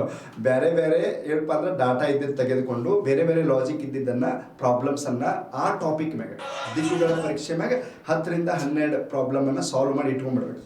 ಎಕ್ಸಾಮ್ ಒಂದು ವಾರ ಇರ್ತೈತೆ ಅಂದ್ರೆ ನೀವು ಏನೇನು ಸಾಲ್ವ್ ಮಾಡಿರ್ತೀರ, ರೈಲ್ವೆ ಆಗಿರ್ಬೋದು, ದಿಕ್ಕುಗಳ ಪರೀಕ್ಷೆ ಆಗಿರ್ಬೋದು, ವಯಸ್ಸಿನ ಮೇಲಿನ ಪ್ರಶ್ನೆಗಳಾಗಿರ್ಬೋದು, ಕೋಡಿಂಗ್ ಡಿಕೋಡಿಂಗ್ ಆಗಿರ್ಬೋದು, ನಂಬರ್ ಸಿರೀಸ್ ಆಗಿರ್ಬೋದು, ಓಕೆ, ಸರಳ ಬಡ್ಡಿ, ಚಕ್ರ ಬಡ್ಡಿ, ರ್ಯಾಂಕಿಂಗ್, ಸಿಟ್ಟಿಂಗ್ ಅರೇಂಜ್ಮೆಂಟ್, ಈ ಟಾಪಿಕ್ಸ್ ನೀ ಬಿಡಿಸಿದ್ದು ಲಾಜಿಕ್ ಪ್ರಕಾರ ನೋಡ್ಕೊತ ಹೋಗು. ಸೇಮ್ ಪ್ರಾಬ್ಲಮ್ ಬರೋಂಗಿಲ್ಲ, ಅದರ ಲಾಜಿಕ್ ಅಪ್ಲೈ ಆಗ್ತೈತಿ. ಅದನ್ನು ಜಸ್ಟ್ ನೀವು ಗ್ಲಾನ್ಸ್ ಮಾಡಿಬಿಡೋದು. ಒಂದು 20 ಇಂಪಾರ್ಟೆಂಟ್ ಟಾಪಿಕ್ ಇರ್ತಾವೆ, ಅವನ್ನ ನಾವು ಒಂದ್ಸಲ ನೋಡಿಬಿಟ್ರೆ ಅಲ್ಲೊಂದು 10ರಿಂದ 12 ಮಾರ್ಕ್ಸ್ ನಿಮ್ಗೆ ಕವರ್ ಆಗ್ತಕ್ಕಂಥದ್ದು. ಕ್ಲಿಯರ್ ಆಯ್ತು ಫ್ರೆಂಡ್ಸ್ ಇದು? ಓಕೆ, ಸೊ ಈ ರೀತಿ ಆದಮೇಲೆ ಜನರಲಿ ಕರೆಂಟ್ ಅಫೇರ್ಸ್ ನಾವು ಹೇಳ್ತೀನಿ, GK ಟುಡೇ ಕ್ವಶನ್ಸ್ ಎಲ್ಲ ಮ್ಯಾಗ್ಝಿನ್ಗಳಲ್ಲಿ ಅವನ್ನೇ ಹಾಕಿರ್ತಾರೆ. ಸೊ ಅದನ್ನೇ ಇಂಗ್ಲೀಷಿಂದ ಕನ್ನಡದಾಗ ಮಾಡಿರ್ತಾರೆ. ಡೈಲಿ GK ಟುಡೇ ಕ್ವಶನ್ಸ್ ಏನು ಬರ್ತಾವಲ್ಲ ನಮ್ಗೆ ಬರೆದಿಟ್ಕೊಡ್ರಿ. ನ್ಯೂಸ್ ಪೇಪರನ್ನು ಓದ್ತಾ ಹೋಗ್ರಿ, ಸಾಕು. ಒಂದು 10 ತಿಂಗಳದ್ದು 12 ತಿಂಗಳದ್ದು ಮಾಡಿದ್ರಪ್ಪ ಅಂತಂದ್ರೆ KS ಎಕ್ಸಾಮ್ ಇದ್ದರೂ ಕೂಡ ನಿಮಗೆ ಅಲ್ಲಿ ಮಾರ್ಕ್ಸ್ ಕವರ್ ಆಗ್ತದೆ.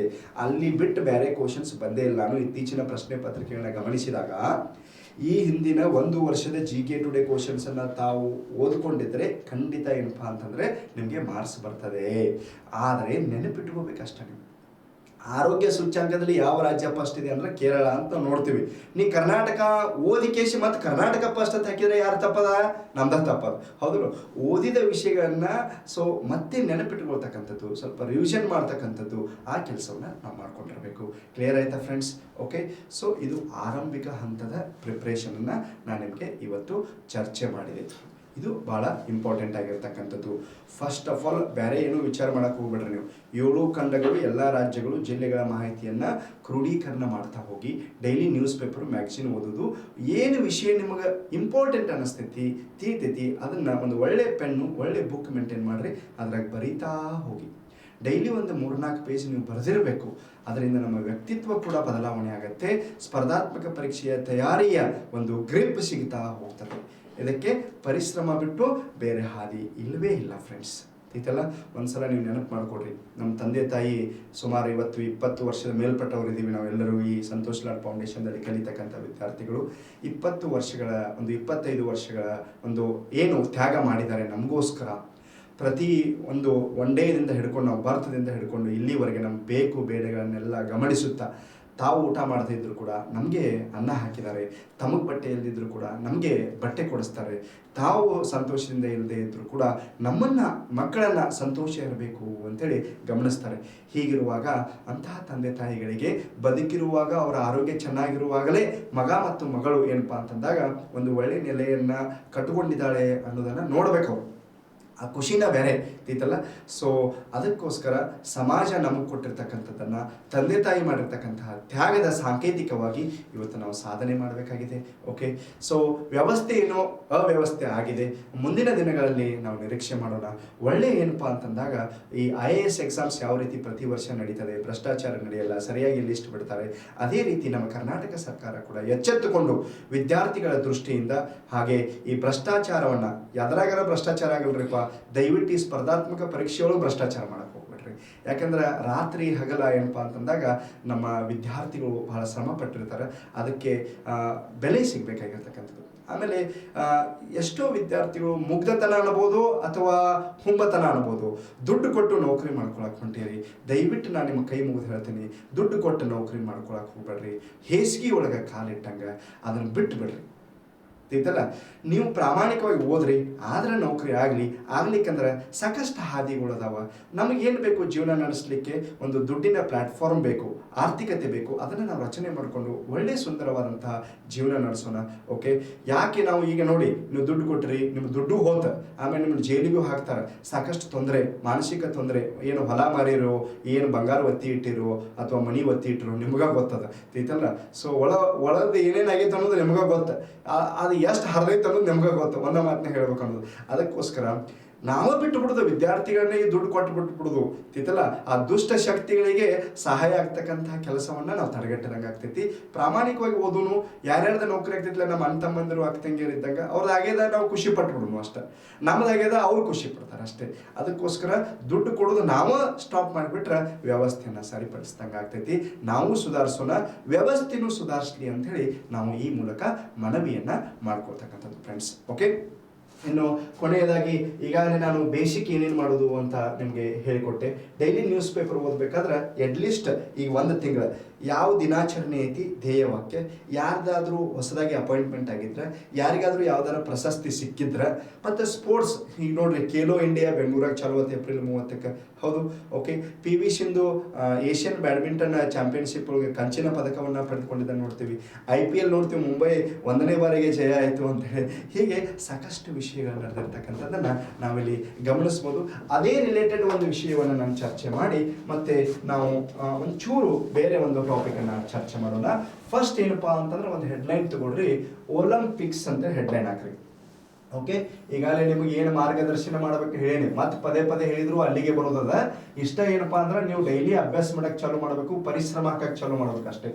ಆದಷ್ಟು ನಿಮ್ಮ ಟೈಮ್ ಅನ್ನ ಫೋಕಸ್ ಮಾಡಕ್ಕೆ ಕಲ್ಕೊಡ್ರಿ. ನೀವು ಟೈಮ್ ವೇಸ್ಟ್ ಮಾಡಕ್ಕೆ ಹೋಗ, ಅದು ಮನಸ್ಸು ಏನಪ್ಪಾ ಅಂತಂದಾಗ ಸೊ ಬೆಳಕಿನ ವೇಗ ಗಾಳಿಗಿಂತ ಹೆಚ್ಚು ವೇಗದಲ್ಲಿ ಹರಿದಾಡ್ತಿದ್ದದು. ಅದನ್ನು ನೀವು ಕಂಟ್ರೋಲ್ ಮಾಡಿ ಮತ್ತೆ ನೀವು ಸ್ಪರ್ಧಾತ್ಮಕ ಪರೀಕ್ಷೆ ಟಾಪಿಕ್ಸ್ಗೆ ತೊಗೊಂಡು ಬಂದು ಹಚ್ಬೇಕು. ಕ್ಲಿಯರ್ ಆಯ್ತಾ? ಓಕೆ, ಸೊ ಒಲಿಂಪಿಕ್ಸ್ ಅಂತ ಈಗ PV ಸಿಂಧು ಅವ್ರು ಏನಪ್ಪಾ ಅಂದ್ರೆ ಕಂಚಿನ ಪದಕ ತಗೊಂಡ್ರು ಏಷ್ಯನ್ ಬ್ಯಾಡ್ಮಿಂಟನ್ ಚಾಂಪಿಯನ್ಶಿಪ್ ಒಳಗೆ ಅಂತ ನೋಡಿದ್ವಿ.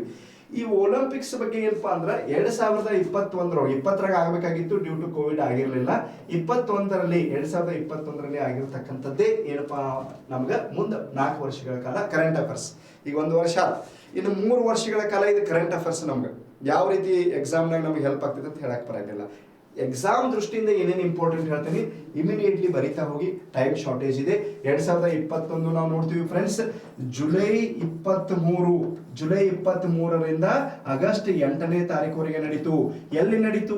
ಜಪಾನದೊಳಗೆ ನಡೀತು. ಜಪಾನದೊಳಗೆ ಎಲ್ಲಿ ನಡೀತು? ಟೋಕಿಯೋ ಒಳಗೆ ನಡೀತು. ಟೋಕಿಯೋ ಅಂತಾರಾಷ್ಟ್ರೀಯ ಕ್ರೀಡಾಂಗಣದೊಳಗೆ ಒಲಿಂಪಿಕ್ಸ್ 2020 ಯಾವಾಗ ನಡೀತಪ್ಪ ಅಂದ್ರೆ 2021 ಒಳಗೆ ನಡೀತು ಅಂತ ನಾವು ನೋಡ್ತೀವಿ ಫ್ರೆಂಡ್ಸ್. ಯಾವ ಡ್ಯೂರೇಷನ್ ಒಳಗೆ? ಜುಲೈ 23ರಿಂದ ಆಗಸ್ಟ್ 8 ಅಂತ ಸುದೀರ್ಘವಾದ ಕಾಲ ಟೋಕಿಯೋ ಇಂಟರ್ನ್ಯಾಷನಲ್ ಸ್ಟೇಡಿಯಂ ಒಳಗೆ ಒಲಿಂಪಿಕ್ಸ್ ನಡೀತು 2021. ಹಾಗಾದ್ರೆ ಆಯೋಜಿಸಿದ ದೇಶ ಯಾವುದು? ಜಪಾನ್. ಸೂರ್ಯ ಉದಯಿಸುವ ನಾಡು, ಭೂಕಂಪಗಳ ನಾಡು ಅಂತ ಕರಿತೀವಿ ನಾವು. ಹೌದಲ್ರಿ?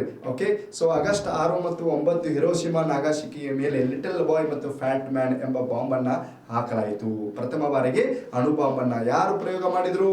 ಅಮೆರಿಕ ಪ್ರಯೋಗ ಮಾಡ್ತು ಅಂತ ಹೇಳ್ತೀವಿ. ಇದರ ಸಂಸತ್ತು ಡಯಟ್, ಇದರ ಚಕ್ರವರ್ತಿ ಯಾರಿದ್ದಾರೆ ಈಗ? ರಾಜ ನರುಹಿಟೋ.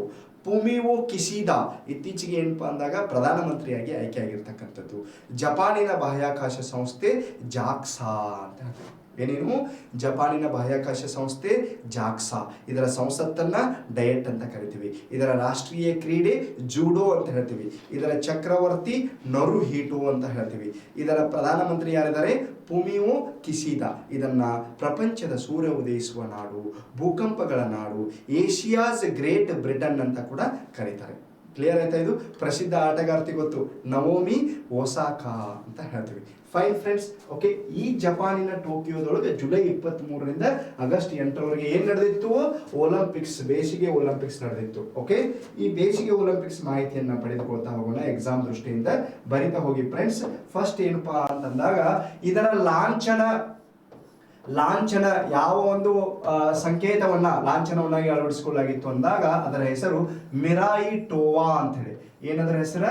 ಮಿರಾಯಿ ಟೋವಾ. ನೀವು ಇಂಟರ್ನೆಟ್ ಅಲ್ಲಿ ಹೊಡೆದಾಗ ಅದರ ಚಿತ್ರಣ ಕೂಡ ಸಿಗ್ತಕ್ಕಂಥದ್ದು ಮಿರಾಯಿ ಟೋವಾ ಅಂತ.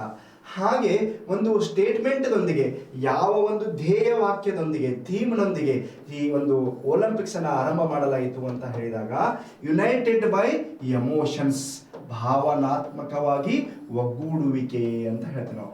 ಯುನೈಟೆಡ್ ಬೈ ಎಮೋಷನ್ಸ್, ಭಾವನಾತ್ಮಕವಾಗಿ ಒಗ್ಗೂಡುವಿಕೆ. ನೋಡಿ, ಲಾಂಛನದ ಹೆಸರು ಮುಂದೆ 3 ವರ್ಷ ಮಟ್ಟನೂ ಇದು ವಿಷಯ ಬೇಕಾಗ್ತೈತೆ, ಭಾಳ ಇಂಪಾರ್ಟೆಂಟ್ ಇದು. ಓಕೆ, ಈಗ IPL ಆತಪ್ಪ, IPL ಮುಗಿದ ಮ್ಯಾಗ ಫೈನಲ್ ಯಾರ್ಯಾರು ಬಂದರು? ಆರೆಂಜ್ ಕ್ಯಾಪ್ ಯಾರು ತಗೊಂಡ್ರು? ಓಕೆ, ಪರ್ಪಲ್ ಕ್ಯಾಪ್ ಯಾರು ತಗೊಂಡ್ರು? Super 6, so man of the match, man of the series, ಇವೆಲ್ಲ ಮುಂದಿನ ವರ್ಷ ಮಟ್ಟ ಏನ ಕರೆಂಟ್ ಅಫೇರ್ಸ್ ಇದ್ದಂಗೆ. Like that this Olympics for next 3 years, ಈಗಾಗಲೇ 1 ವರ್ಷ ಆಗಿದೆ. ಸೊ ಕರೆಂಟ್ ಅಫೇರ್ಸ್ ಇದ್ದಂಗೆ ಲಾಂಛನ ಯಾವುದು? ಮಿರಾಯಿ ಟೋವಾ. ಥೀಮ್ ಏನಿದೆ? ಭಾವನಾತ್ಮಕವಾಗಿ ಒಗ್ಗೂಡುವಿಕೆ, ಯುನೈಟೆಡ್ ಬೈ ಎಮೋಷನ್ಸ್ ಅಂತಕ್ಕಂತಹ ಧ್ಯೇಯ ವಾಕ್ಯದೊಂದಿಗೆ ಆರಂಭ ಮಾಡಿದ್ರು. ಇದನ್ನ ಯಾರು ಉದ್ಘಾಟನೆ ಮಾಡಿದ್ರು ಅಂತಂದಾಗ ನರುಹಿಟೋ. ಉದ್ಘಾಟಕರು ಅಂತ ಬರಿಬೇಕು. ಉದ್ಘಾಟಕರು ಜಪಾನಿನ ಚಕ್ರವರ್ತಿ ನರುಹಿಟೋ ಅಂತ ಹೇಳ್ತಾರೆ. ಓಕೆ, ಜ್ಯೋತಿ ಬೆಳಗಿಸಿದವರು ಬರ್ಕೊಳ್ಳಿ. ಈ ಒಲಿಂಪಿಕ್ಸ್ ನ ಜ್ಯೋತಿ ಬೆಳಗಿಸಿದವರು ಪ್ರಸಿದ್ಧ ಆಟಗಾರ್ತಿ, ಈಗ ಹೇಳಿದ್ನಲ್ಲ, ಯಾರು? Naomi Osaka. ಜಪಾನಿನ ಪ್ರಸಿದ್ಧ ಟೆನ್ನಿಸ್ ಆಟಗಾರತಿ ನವೋಮಿ ಒಸಾಕಾ ಏನಪ್ಪಾ ಅಂತಂದಾಗ ಈ ಒಂದು ಒಲಿಂಪಿಕ್ಸ್ ನ ಜ್ಯೋತಿಯನ್ನ ಬೆಳಗಿಸಿದರು ಅಂತ. ನೋಡಿ, ಲಾಂಛನ ಮಿರಾಯಿ ಟೋವಾ, ಧ್ಯೇಯ ವಾಕ್ಯ ಭಾವನಾತ್ಮಕವಾಗಿ ಒಗ್ಗೂಡುವಿಕೆ, ಯುನೈಟೆಡ್ ಬೈ ಎಮೋಷನ್ಸ್. ಈ ಒಂದು ಒಲಿಂಪಿಕ್ಸ್ ಅನ್ನು ಉದ್ಘಾಟನೆ ಮಾಡಿದವರು ನರುಹಿಟೋ, ಉದ್ಘಾಟಕರು. ಜ್ಯೋತಿ ಬೆಳಗಿಸಿದವರು ಯಾರಪ್ಪ ಅಂದಾಗ ನವೋಮಿ ಒಸಾಕಾ ಅಂತ. ಕ್ಲಿಯರ್ ಆಯ್ತಾ? ಬರ್ಕೊಂಡಿದ್ದೀರಾ? Can I move ahead? Okay, fine. So next ನೋಡಿ, ಮುಂದುವರೆದು ನವೋಮಿ ಒಸಾಕಾ ಜ್ಯೋತಿಯನ್ನ ಬೆಳಗಿಸಿದ್ರು. ನಮ್ಮ ಭಾರತ ದೇಶದ ಪರವಾಗಿ ಉದ್ಘಾಟನಾ ಸಮಾರಂಭದಲ್ಲಿ ಸೊ ನಮ್ಮ ಭಾರತದ ಧ್ವಜಧಾರಿಯಾದವರು ಯಾರು ಅಂತ ಕೇಳ್ತಕ್ಕಂಥ ಪ್ರಶ್ನೆ. ಓಕೆ, ಸೊ ಪುರುಷ ವಿಭಾಗದಲ್ಲಿ ಭಾರತದ ಧ್ವಜಧಾರಿ ಮನಪ್ರೀತ್ ಸಿಂಗ್. ಪುರುಷ ವಿಭಾಗದಲ್ಲಿ ಭಾರತದ ಧ್ವಜಧಾರಿ ಯಾರಾಗಿದ್ರಪ್ಪ ಅಂತಂದಾಗ ಮನಪ್ರೀತ್ ಸಿಂಗ್ ಅಂತ ಹೇಳ್ತೀವಿ. ಮಹಿಳಾ ವಿಭಾಗದಲ್ಲಿ ಓಕೆ ಬಾಕ್ಸರ್ ಆದಂತಹ ಮೇರಿ ಕೋಮ್ ಅವರು ಏನಪ್ಪಾ ಅಂದಾಗ ಧ್ವಜಧಾರಿಯಾಗಿದ್ದರು. ಓಕೆ, ನಮ್ಮ ಭಾರತದ ಪರವಾಗಿ ಹೀಗೆ ಧ್ವಜವನ್ನ ಹಿಡ್ಕೊಂಡು ಹೋಗ್ತಿರ್ತಾರಲ್ಲ ಒಲಿಂಪಿಕ್ಸ್ ಅಲ್ಲಿ ಆರಂಭಿಕ ಹಂತದಲ್ಲಿ, ಅದರಲ್ಲಿ. ಓಕೆ, ಸೊ ಪುರುಷ ವಿಭಾಗದಲ್ಲಿ ಯಾರು? ಹಾಕಿ. ಓಕೆ, ಸೊ ಆಟಗಾರ ಮನಪ್ರೀತ್ ಸಿಂಗ್ ಅಂತ ಹೇಳ್ತೀವಿ. ಬಾಕ್ಸರ್ ಕ್ರೀಡಾಪಟು ಮೇರಿ ಕೋಮ್ ಮಹಿಳಾ ವಿಭಾಗದಲ್ಲಿ ಧ್ವಜಧಾರಿಗಳಾಗಿದ್ದರು ಉದ್ಘಾಟನಾ ಸಮಾರಂಭದಲ್ಲಿ ಅಂತ. ಇನ್ನು ಒಲಿಂಪಿಕ್ಸ್ ಎಲ್ಲಾ ಆಟಗಳು ಮುಗಿದಾಗ ಜುಲೈ 23 ಚಾಲುವಾಗಿ ಆಗಸ್ಟ್ 8 ಮುಗಿತಲ್ಲ, ಆಗಸ್ಟ್ 8ನೇ ತಾರೀಕು ಮುಗಿದಾಗ ಮುಕ್ತಾಯ ಸಮಾರಂಭದಲ್ಲಿ ಭಾರತದ ಧ್ವಜಧಾರಿ ಒಬ್ಬರಿಗೆ ಅವಕಾಶ ಕೊಟ್ಟಿದ್ರು, ಬಜರಂಗ್ ಪೂನಿಯಾ ಅಂತ ನೆನಪಿರ್ಬೇಕು ನೀವು, ಕುಸ್ತಿಪಟು. ಓಕೆ, ಸೊ ಹರಿಯಾಣದವರು ಬಜರಂಗ್ ಪೂನಿಯಾ ಸಮಾರೋಪ ಸಮಾರಂಭದಲ್ಲಿ ಧ್ವಜಧಾರಿಯಾಗಿದ್ದರು. ಉದ್ಘಾಟನಾ ಸಮಾರಂಭದಲ್ಲಿ ಪುರುಷ ವಿಭಾಗದಲ್ಲಿ ಮನಪ್ರೀತ್ ಸಿಂಗ್, ಮಹಿಳಾ ವಿಭಾಗದಲ್ಲಿ ಮೇರಿ ಕೋಮ್. ಅಂಡರ್ಸ್ಟ್ಯಾಂಡ್ ಆಯ್ತಾ ಇದು? Okay, so Mirai Towa, united by emotions, Naruhito. Okay, Naomi Osaka ಅವ್ರು ನೆನಪಿಟ್ಕೊಂಡ್ರಿ. ಇದು ಎರಡನೇ ಒಂದು ಅಂಶದಲ್ಲಿ ನೆನಪಿಟ್ಕೊಂಡ್ರಿ.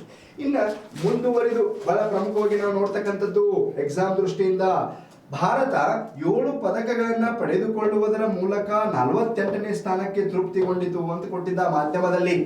ಎಷ್ಟು ಪದಕಗಳನ್ನ ಪಡೆದುಕೋತು? 7 ಪದಕಗಳನ್ನ ಪಡೆದುಕೋತು. ಹಾಗಾದರೆ ಅತಿ ಹೆಚ್ಚು ಪದಕಗಳನ್ನ ಪಡೆದುಕೊಂಡ ದೇಶ ಯಾವುದು? ಅಮೆರಿಕ. ಎಷ್ಟು ಪದಕಗಳು? 113. 39 ಚಿನ್ನ, 41 ಬೆಳ್ಳಿ, 33 ಏನು ಕಂಚಿನ ಪದಕಗಳನ್ನ ಪಡೆದುಕೊಳ್ತು. ಟೋಟಲ್ ಎಷ್ಟಪ್ಪ ಅಂತಂದಾಗ 113 ಪದಕಗಳನ್ನ ಯಾರು ಪಡೆದುಕೊಂಡ್ರಪ್ಪ ಅಂತಂದಾಗ ಅಮೆರಿಕ ಪಡೆದುಕೋತು. ಅತಿ ಹೆಚ್ಚು ಪದಕಗಳನ್ನ ಬೇಸಿಗೆ ಒಲಿಂಪಿಕ್ಸ್ ಅಲ್ಲಿ ಇತ್ತೀಚೆಗೆ ಪಡೆದುಕೊಂಡ ದೇಶ ಅಮೆರಿಕ ದೇಶ ಅಂತ. ಪ್ರಪಂಚದ ಮೊದಲ ರಾಷ್ಟ್ರೀಯ ಉದ್ಯಾನವನ ಯೆಲ್ಲೋ ಸ್ಟೋನ್ ರಾಷ್ಟ್ರೀಯ ಉದ್ಯಾನವನ ಎಲ್ಲಿ ಕಂಡು ಬರ್ತದೆ ಅಂದಾಗ ಅಮೆರಿಕದಲ್ಲಿ ಕಂಡು ಬರ್ತಕ್ಕಂಥದ್ದು. ಫ್ರೆಂಡ್ಸ್, ಕ್ಲಿಯರ್ ಆಯ್ತಾ? ಓಕೆ. ಹಾಗಾದ್ರೆ ಈ ಒಂದು ಅಮೆರಿಕ 1ನೇ ಸ್ಥಾನ ಬಂತು 113 ಪದಕ ಪಡೆದುಕೊಳ್ಳುವುದರ ಮೂಲಕ. ಭಾರತ ಎಷ್ಟನೇ ಸ್ಥಾನಕ್ಕೆ ತೃಪ್ತಿಗೊಂಡಿತು? 48ನೇ ಸ್ಥಾನ. ಎಷ್ಟು ಪದಕಗಳನ್ನ ಪಡೆಯುವುದರೊಂದಿಗೆ? 7 ಪದಕಗಳನ್ನ ಪಡೆದುಕೊಂಡಿತು. 1 ಚಿನ್ನ, ಓಕೆ, 2 ಬೆಳ್ಳಿ, 4 ಏನು ಕಂಚು ಅಂತ. ಅವುಗಳನ್ನ ನಾವು ನೆನಪಿಟ್ಕೋಬೇಕೀಗ, ಐತಲ್ಲ? ಬರಿತಾ ಹೋಗಿ, ಒಂದೊಂದೇ ನೀಟಾಗಿ ಬರಿತಾ ಹೋಗಿ. ಓಕೆ ಫ್ರೆಂಡ್ಸ್, ಫಸ್ಟ್ ಬರೀರಿ. 7 ಪದಕಗಳನ್ನು ತೆಗೆದುಕೊಂಡಿದ್ದಾರೆ. ತಮಗೆ ಗೊತ್ತು, ಫಸ್ಟ್ ನೀರಜ್ ಚೋಪ್ರಾ ಅಂತ.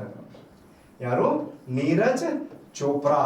ನೀರಜ್ ಚೋಪ್ರಾ ಅವರಿಗೆ ಈ ಒಂದು ಚಿನ್ನದ ಪದಕವನ್ನ ನೀಡಿ ಗೌರವಿಸಲಾಯಿತು. ಯಾವ ವಿಭಾಗ ಅಂತಂದಾಗ ಜಾವೆಲಿನ್, ಅಥ್ಲೆಟಿಕ್ಸ್ ವಿಭಾಗದ ಜಾವೆಲಿನ್ ಅಂತ ಹೇಳ್ತೀವಿ ನಾವು, ಜಾವೆಲಿನ್ ಥ್ರೋ. ಇನ್ಫ್ಯಾಕ್ಟ್ ಇವರಿಗೆ ಗೆದ್ದ ದಿನವನ್ನ ಆಗಸ್ಟ್ 7 ಏನಂತ ಆಚರಣೆ ಮಾಡ್ತಾ ಇದ್ದಾರೆ? ಭಾರತ ಸರ್ಕಾರ ಇತ್ತೀಚೆಗೆ ಘೋಷಣೆ ಮಾಡಿದೆ ಜಾವೆಲಿನ್ ಡೇ ಅಂತ. ಮೇಜರ್ ಧ್ಯಾನ್ ಚಂದ್ ಅವರ ಒಂದು ಜನ್ಮದಿನದ ಗೌರವಾರ್ಥ ಆಗಸ್ಟ್ 29 ರಾಷ್ಟ್ರೀಯ ಕ್ರೀಡಾ ದಿನ ಅಂತ ಘೋಷಣೆ ಮಾಡ್ತೀವಿ ನಾವು. ಇನ್ಫ್ಯಾಕ್ಟ್ ಇತ್ತೀಚೆಗೆ ರಾಜೀವ್ ಗಾಂಧಿ ಖೇಲ್ ರತ್ನ ಪ್ರಶಸ್ತಿಯನ್ನ ಧ್ಯಾನಚಂದ ಖೇಲ್ ರತ್ನ ಪ್ರಶಸ್ತಿ ಅಂತೇಳಿ ಮರುನಾಮಕರಣ ಮಾಡಲಾಗಿ ಇತ್ತೀಚೆಗೆ 2021ರಲ್ಲಿ 12 ಜನರಿಗೆ ಧ್ಯಾನಚಂದ ಪ್ರಶಸ್ತಿಯನ್ನು ನೀಡಿ ಗೌರವಿಸಲಾಗಿದೆ. ಅದು 12 ಜನರನ್ನ ಯಾರ್ಯಾರು ಕೊಟ್ಟಿದ್ದಾರೆ ಅನ್ನೋದನ್ನ ಕ್ರೋಢೀಕರಣ ಮಾಡಿ ನೆಕ್ಸ್ಟ್ ಇಯರ್ ವರೆಗೆ ಆಗಸ್ಟ್ 29ರವರೆಗೆ ನಿಮಗೆ ಹೆಲ್ಪ್ ಆಗುತ್ತೆ. ಕ್ಲಿಯರ್ ಆಯ್ತಾ? ಓಕೆ. ನೀರಜ್ ಚೋಪ್ರಾ ಚಿನ್ನ ತೆಗೆದುಕೊಂಡ್ರು, ಚಿನ್ನದ ಪದಕ. ಇಬ್ಬರಿಗೆ ಬೆಳ್ಳಿ ಕೊಟ್ಟಿದ್ದಾರೆ ಅಂತ ಹೇಳಿದೆ ನಾನು. ಯಾರ್ಯಾರಿಗೆ ಅಂದಾಗ ಒಬ್ರು Mirabai Chanu, Mirabai Chanu weight lifting weight lifting ಅಂತ ಕರಿತೇವೆ ಅವ್ರಿಗೆ, ಬಾಕ್ಸರ್ ಅಲ್ಲ, ವೇಟ್ ಲಿಫ್ಟಿಂಗ್ ವಿಭಾಗದಲ್ಲಿ. Okay. Mirabai Chanu weight lifting ವಿಭಾಗದಲ್ಲಿ ಎಷ್ಟು ಕೆಜಿ ಅಂತಂದಾಗ 45 ಕೆಜಿ. ಈ ಕ್ರೀಡಾಪಟು ವೇಟ್ ಲಿಫ್ಟ್ ಮಾಡ್ತಕ್ಕಂಥ ಕ್ರೀಡಾಪಟು ವೇಟ್ ಎಷ್ಟಿರಬೇಕು? 45 ಅಥವಾ ಒಳಗಿರ್ಬೇಕು, ತಿತ್ತಲ್ಲ. 45 ಕೆಜಿ ವಿಭಾಗದ ಸ್ಪರ್ಧೆಯಲ್ಲಿ ಅವ್ರು ಎತ್ತಿದ್ದು ಹೆಚ್ಚು, ತಿತ್ತಲ್ಲ. ಮತ್ತು 45 ಕೆಜಿ ಅಲ್ಲ, ನಾನು ಎತ್ತಲ್ಲ ಅದನ್ನ, ಅವ್ರು ಪ್ರಾಕ್ಟೀಸ್ ಮಾಡಿರ್ತಾರೆ ಅದನ್ನೆಲ್ಲ. 100 ಕೆಜಿ 110 ಕೆಜಿ ಎತ್ತುದು. ಓಕೆ. ಅವ್ರಿಗೆ ಏನಪ್ಪಾ ಅಂತಂದಾಗ ಬೆಳ್ಳಿ ಪದಕ ಸಿಕ್ಕಿರ್ತಕ್ಕಂಥದ್ದು. ಮೀರಾಬಾಯಿ ಚಾನು ಅವ್ರಿಗೆ ಏನಪ್ಪಾ ಅಂತಂದಾಗ ಬೆಳ್ಳಿ ಪದಕ ಸಿಕ್ಕಿದೆ. ಎಷ್ಟು ಕೆಜಿ ವಿಭಾಗದಲ್ಲಿ? 45 ಕೆಜಿ ವಿಭಾಗದಲ್ಲಿ. ಯಾವ ಸ್ಪೋರ್ಟ್ಸ್ ಅದು? ವೇಟ್ ಲಿಫ್ಟಿಂಗ್ ಅಂತ ಹೇಳಿದ್ರು. ಕ್ಲಿಯರ್ ಆಯ್ತು ಇದು? ಓಕೆ. 2ನೇದಾಯ್ತು. ಇನ್ನ 3ನೇ ವ್ಯಕ್ತಿ ಅಂತಂದಾಗ, ಓಕೆ, ನೀರಜ್ ಚೋಪ್ರಾ ಚಿನ್ನ, ಮೀರಾಬಾಯಿ ಯಾವುದು? ಬೆಳ್ಳಿ ಅಂತ ನಾವು ನೋಡಿದ್ವಿ. 3ನೇದು ನೋಡೋಣ. 3ನೇದವರು ಬೆಳ್ಳಿ ತಗೊಂಡವ್ರು ಯಾರು? ನಮ್ಮ ಅತ್ಯುತ್ತಮ ಕ್ರೀಡಾಪಟು. ಓಕೆ. ರವಿಕುಮಾರ್ ದಾಹಿಯಾ ಅಥವಾ ದಹಿಯಾ ಅಂತ ಕರೀತಾರೆ. ರವಿಕುಮಾರ ದಾಹಿಯಾ. ಓಕೆ. ಇವ್ರು ಏನಪ್ಪಾ ಅಂತಂದಾಗ ಬೆಳ್ಳಿ ಪದಕವನ್ನು ಪಡೆದುಕೊಂಡಿದ್ದನ್ನು ನಾವಿಲ್ಲಿ ಗಮನಿಸ್ತಕ್ಕಂಥದ್ದು. ರವಿಕುಮಾರ್ ದಾಹಿಯಾ 57 ಕೆಜಿ. ಎಷ್ಟು ಕೆಜಿ? 57 ಕೆಜಿ ಅಂತ ಹೇಳ್ತೀವಿ ನಾವು. ಇಬ್ಬರು ಬೆಳ್ಳಿ ಆದ್ರಿ, ಮೀರಾಬಾಯಿ ಚಾನು ಮತ್ತು ರವಿಕುಮಾರ್ ದಾಹಿಯಾ. ಓಕೆ. ನೆಕ್ಸ್ಟ್ ಇನ್ನೆಲ್ಲ ಕಂಚನ್. ಯಾರ್ಯಾರ ಕಂಚು ತಗೊಂಡ್ರೆ ಹೇಳ್ತೇನೆ ಕೇಳ, ಬರ್ಕೋ. ಪಿ ವಿ ಸಿಂಧು ಬ್ಯಾಡ್ಮಿಂಟನ್ ಅಂತ ಹೇಳ್ತೀವಿ. Okay. P V Sindhu. Next P V Sindhu ಆದ್ಮೇಲೆ ಕುಸ್ತಿ ವಿಭಾಗದಲ್ಲಿ 65 ಕೆಜಿ ಬಜರಂಗ್ ಪೂನಿಯಾ ಅಂತ ಹೇಳ್ತೀವಿ ನಾವು, ಬಜರಂಗ್ ಪೂನಿಯಾ. ಓಕೆ. ಬಾಕ್ಸಿಂಗ್ ವಿಭಾಗದೊಳಗೆ ಅಸ್ಸಾಂನ ಕ್ರೀಡಾ ಆಟಗಾರ್ತಿ ಲವ್ಲಿನಾ ಬೋರ್ಗೊಹೈನ್ ಅಂತ ಹೇಳ್ತೀವಿ ನಾವು, ಲವ್ಲಿನಾ ಬೋರ್ಗೊಹೈನ್. 69 ಕೆಜಿ ವಿಭಾಗ, 69 ಕೆಜಿ ವಿಭಾಗದೊಳಗೆ ಇವ್ರು ಏನು ತಗೊಂಡಂದಾಗ ಕಂಚು ತಗೊಂಡ್ರು. ಪಿ ವಿ ಸಿಂಧು, ಬಜರಂಗ್ ಪೂನಿಯಾ, ಲವ್ಲಿನಾ ಬೋರ್ಗೊಹೈನ್ 3 ಮಂದಿ ಕಂಚು ತಗೊಂಡಾರೆ. ಇನ್ನು ಪುರುಷ ಹಾಕಿ ತಂಡ, ಇಲ್ಲಿ ಒಬ್ಬ ವ್ಯಕ್ತಿ ಅಂತಲ್ಲ, ನಮ್ಮ ಭಾರತದ ಹಾಕಿ ತಂಡ ಏನಿದೆಯಲ್ಲ ಇದು ಕೂಡ 3ನೇ ಸ್ಥಾನಕ್ಕೆ ತೃಪ್ತಿ ಪಡೆದರ ಮೂಲಕ ಕಂಚು ಪದಕವನ್ನು ಪಡೆದುಕೊಳ್ತು. ಅದು ಪುರುಷ ವಿಭಾಗದ್ದು. ಪುರುಷ ವಿಭಾಗದ ಹಾಕಿ ತಂಡ. ಇವುಗಳನ್ನು ನೀವು ಮುಂದೆ 3 ವರ್ಷದವರೆಗೆ ಯಾವ ಬೇಕಾದ ಎಕ್ಸಾಮ್ನಲ್ಲಿ ಬರ್ಬೋದು ಇದು. ಓಕೆ, ನೀರಜ್ ಚೋಪ್ರಾ ಜಾವೆಲಿನ್ ಚಿನ್ನ ಅಂತ ಹೇಳಿದ್ರಿ. ಓಕೆ, ಸೊ ಮೇರಿ ಕೋಮ್ ವೇಟ್ ಲಿಫ್ಟಿಂಗ್ ಬೆಳ್ಳಿ ಅಂತ ಹೇಳಿದ್ವಿ. ಓಕೆ, ರವಿಕುಮಾರ್ ದಾಹಿಯಾ ಕುಸ್ತಿ ಬೆಳ್ಳಿ ಅಂತ ಹೇಳಿದ್ವಿ. ಕ್ರಮವಾಗಿ PV ಸಿಂಧು, ಓಕೆ, ಬಜರಂಗ್ ಪೂನಿಯಾ, ಲವ್ಲಿನಾ ಬೋರ್ಗೊಹೈನ್ ಮತ್ತು ಭಾರತದ ಪುರುಷ ಹಾಕಿ ತಂಡ. ಇವು ಏನಪ್ಪ ಅಂತಂದಾಗ 7 ಪದಕಗಳನ್ನ ಟೋಟಲ್ ಆಗಿ ನಾವು ಪಡೆದುಕೊಂಡಿವಿ ಒಲಿಂಪಿಕ್ಸ್ ಒಳಗೆ. ಇಷ್ಟು ಏನಪ್ಪ ಅಂದರೆ ಇದ್ರ ಬಗ್ಗೆ ನಾನು ಟೇಸ್ಟ್ ಕ್ರಿಯೇಟ್ ಮಾಡಿದ್ದೀನಿ. ಹೀಗೆ ಒಲಿಂಪಿಕ್ಸ್ ಕುರಿತು ಮತ್ತು ಇವಾಗ ಈ ವರ್ಷ ಆರಂಭ ಆಗಿ ಮುಗಿದಿರ್ತಕ್ಕಂಥದ್ದು ಚೀನಾದೊಳಗೆ. ಸೊ ಈ ಚಳಿಗಾಲದ ಒಲಿಂಪಿಕ್ಸ್ ಆಗಿರ್ಬೋದು, ಇವುಗಳೆಲ್ಲ ವಿಷಯವನ್ನು ಕ್ರೋಢೀಕರಣ ಮಾಡಿ ಇಟ್ಟುಕೊಳ್ಳಿ. ಲಾಂಗ್ ಪೀರಿಯಡ್ ನಿಮಗೆ ಎಕ್ಸಾಮ್ಗೆ ಹೆಲ್ಪ್ ಆಗ್ತಕ್ಕಂಥದ್ದು. ಯಾಕಂದ್ರೆ ನಾವು ಸಜೆಷನ್ ಗೈಡೆನ್ಸ್ ಮಾಡೋದು ಜೊತೆಗೆ ನನ್ನ ಹವ್ಯಾಸ ಏನಪ್ಪ ಅಂದ್ರೆ ವಿಷಯನ ಡಿಸ್ಕಷನ್ ಮಾಡಿಬಿಡೋದು. ಅದ ನನಗೆ ಖುಷಿ. ಮಾರ್ಗದರ್ಶನ ಮತ್ತೆ ನಾವು ಅಲ್ಲೇ ಬಂದಾಗ ಶಿಸ್ತುಬದ್ಧವಾಗಿರಬೇಕು, ಜವಾಬ್ದಾರಿಯುತವಾಗಿರಬೇಕು, ಹಾರ್ಡ್ ವರ್ಕ್ ಮಾಡಬೇಕು, ಇದನ್ನೇ ಹೇಳ್ತೇವೆ ನಾವು. ಮನಸ್ಸನ್ನು ಕ್ರೋಢೀಕರಣ ಮಾಡ್ಕೋಬೇಕು, ಫೋಕಸ್ ಮಾಡಬೇಕು, ಇಂದ್ರಿಯಗಳನ್ನು ಕಂಟ್ರೋಲ್ ಮಾಡ್ಕೋಬೇಕು, ಸಾಧನೆಯತ್ತ ಮುಖ ಮಾಡಬೇಕು. ಏನು ಚರ್ಚೆ ಮಾಡಿದ್ರು ಅದು ಬರೋದಲ್ಲ. ಆದರೆ ನನಗೆ ವಿಷಯದ ಚರ್ಚೆ ಮಾಡೋ ಮೂಲಕ ನಿಮಗೆ ಗೈಡ್ ಮಾಡೋದಂದ್ರೆ ಭಾಳ ಇಷ್ಟ. ಸೊ ಅದಕ್ಕೇನಪ್ಪ ಅಂತಂದಾಗ ಈ ಒಲಿಂಪಿಕ್ಸ್ ಇದು ಒಂದು ಪರ್ಮನೆಂಟ್ ಅಸೆಟ್. 3 ವರ್ಷ ಈ ರೀತಿ ನಾವು ಡಾಟಾಸ್ಗಳನ್ನು, ಇಂಪಾರ್ಟೆಂಟ್ ವಿಷಯಗಳನ್ನ ನಾವು ಬರೀತಾ ನೋಟ್ಸ್ ಮಾಡ್ಕೋತ ಹೋಗೋದು. ಒಂದು 30-40 ಮಾರ್ಕ್ಸರ ನಾವು ಮಾಡಿರ್ತಕ್ಕಂಥ ನೋಟ್ಸಿಂದ ಬಂದ್ಬಿಡ್ತಾವೆ. ಕ್ಲಿಯರ್ ಆಯ್ತು ರೀ? ಓಕೆ, ಇನ್ನು ನೆಕ್ಸ್ಟ್ ಇನ್ನೊಂದು ಭಾಳ ಪ್ರಮುಖವಾಗಿ ಒಲಿಂಪಿಕ್ಸ್ ಆದಮೇಲೆ ನಾವು ನೋಡ್ತಕ್ಕಂಥದ್ದು ಯಾವುದಪ್ಪ ಅಂತಂದಾಗ, ಓಕೆ, ಸೊ ಜಸ್ಟ್ ಏನಪ್ಪ ಅಂದಾಗ ಸಿಕ್ಕಿಮ್ ಅಂತೇಳಿ. As I don't have time, just ನಾ ಏನಪ್ಪ ಅಂತಂದಾಗ ಹೆಡ್ಲೈನ್ ಒಂದು ಬರೆದಕ್ಕೆ ಚರ್ಚೆ ಒಂದು 10 ಪಾಯಿಂಟ್ಸ್ ಹೇಳಿಬಿಡ್ತೇನೆ. ಓಕೆ, ನೋಡಿ ಇಲ್ಲಿ. ಸೊ ಸಿಕ್ಕಿಂ ಅಂತಕ್ಕಂತಹ ಒಂದು ರಾಜ್ಯ ಮೇ 16, 1975 ರಚನೆ ಆಗಿರ್ತಕ್ಕಂಥದ್ದು. 1975 ಭಾರತದ 22ನೇ ರಾಜ್ಯವಾಗಿ ರಚನೆಯಾಯಿತು. 23 ಮಿಜೋರಾಂ, 24 ಅರುಣಾಚಲ ಪ್ರದೇಶ, 25 ಗೋವಾ, 26 ಛತ್ತೀಸ್ಗಢ. ಓಕೆ, ಸೊ 27 ಜಾರ್ಖಂಡ್, 28 ಉತ್ತರಾಖಂಡ್, 29 ತೆಲಂಗಾಣ ಆಗಿತ್ತು. ಇವತ್ತು 28 ರಾಜ್ಯಗಳು ಇರ್ತಕ್ಕಂಥದ್ದನ್ನ ನಾವು ಗಮನಿಸ್ತಕ್ಕಂಥದ್ದು. ಭಾರತದ 22ನೇ ರಾಜ್ಯವಾಗಿ according to 36th constitutional amendment act Sikkim became, okay, so fully ಏನಪ್ಪ ಅಂದಾಗ ಅಸೋಸಿಯೇಟೆಡ್ ಸ್ಥಾನಮಾನ ಇತ್ತು. ಇವಾಗ ಪೂರ್ಣ ಪ್ರಮಾಣದ ರಾಜ್ಯದ ಸ್ಥಾನಮಾನವನ್ನು ಮೇ 16, 1975 ಪಡೆದುಕೊಂಡು. Small but beautiful. ಸೊ ಪ್ರವಾಸೋದ್ಯಮ ಧ್ಯೇಯವಾಕ್ಯ ಏನಪ್ಪಾ ಅಂತಂದಾಗ ಸ್ಮಾಲ್ ಬಟ್ ಬ್ಯೂಟಿಫುಲ್ ಅಂತ ಹೇಳ್ತೀವಿ ನಾವು. ಪ್ರವಾಸೋದ್ಯಮ ಧ್ಯೇಯವಾಕ್ಯ ಏನ್ರಿ? Small but beautiful. ಸಣ್ಣದಿದೆ ನಮ್ಮ ರಾಜ್ಯ ಆದರೆ ಸುಂದರವಾಗಿದೆ ಅಂತ ಹೇಳ್ತಾರೆ. ಓಕೆ, ಸ್ಮಾಲ್ ಬಟ್ ಬ್ಯೂಟಿಫುಲ್ ಅಂತ ಹೇಳ್ತಕ್ಕಂಥದ್ದು. ಇವತ್ತು ಈ ರಾಜ್ಯದ ರಾಜ್ಯಪಾಲರು ಯಾರ್ದಾರ ಅಂದಾಗ ಗಂಗಾ ಪ್ರಸಾದ್ ಅಂತ ಹೇಳ್ತೀವಿ. ಗಂಗಾ ಪ್ರಸಾದ್ ಹೊಸದಾಗಿ ಮುಖ್ಯಮಂತ್ರಿ ಆಗಿದ್ದಾರೆ ಪ್ರೇಮ ಸಿಂಗ್ ತಮಾಂಗ್, PS ತಮಾಂಗ್ ಅಂತ ಹೇಳ್ತೀವಿ ನಾವು. PS ತಮಾಂಗ್, ಪ್ರೇಮ Singh Tamang.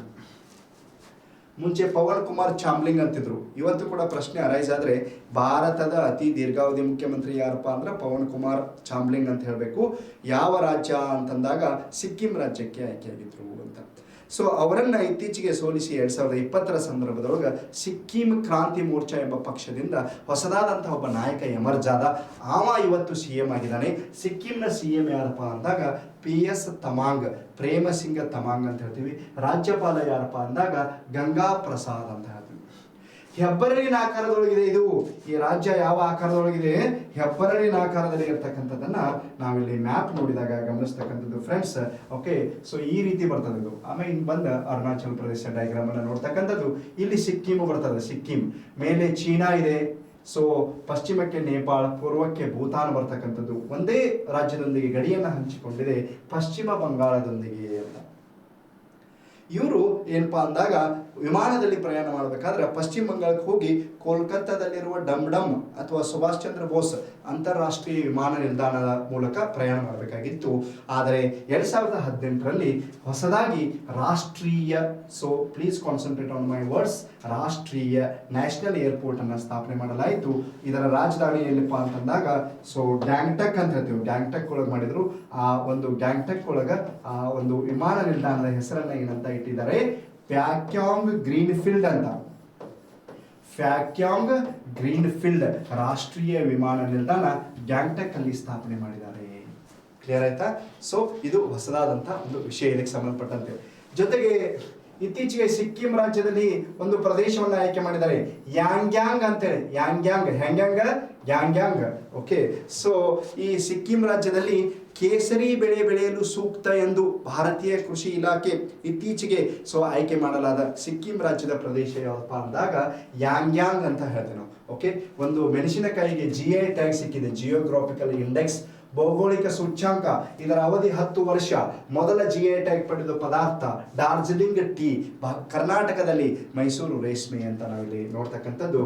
Okay friends, okay, GI ಟ್ಯಾಗ್ ಪಡೆದುಕೊಳ್ತು ಒಂದು ಮೆಣಸಿನಕಾಯಿ ಡೆಲ್ಲಾ ಕ್ರುಸಾನಿ ಅಂತೇಳಿ.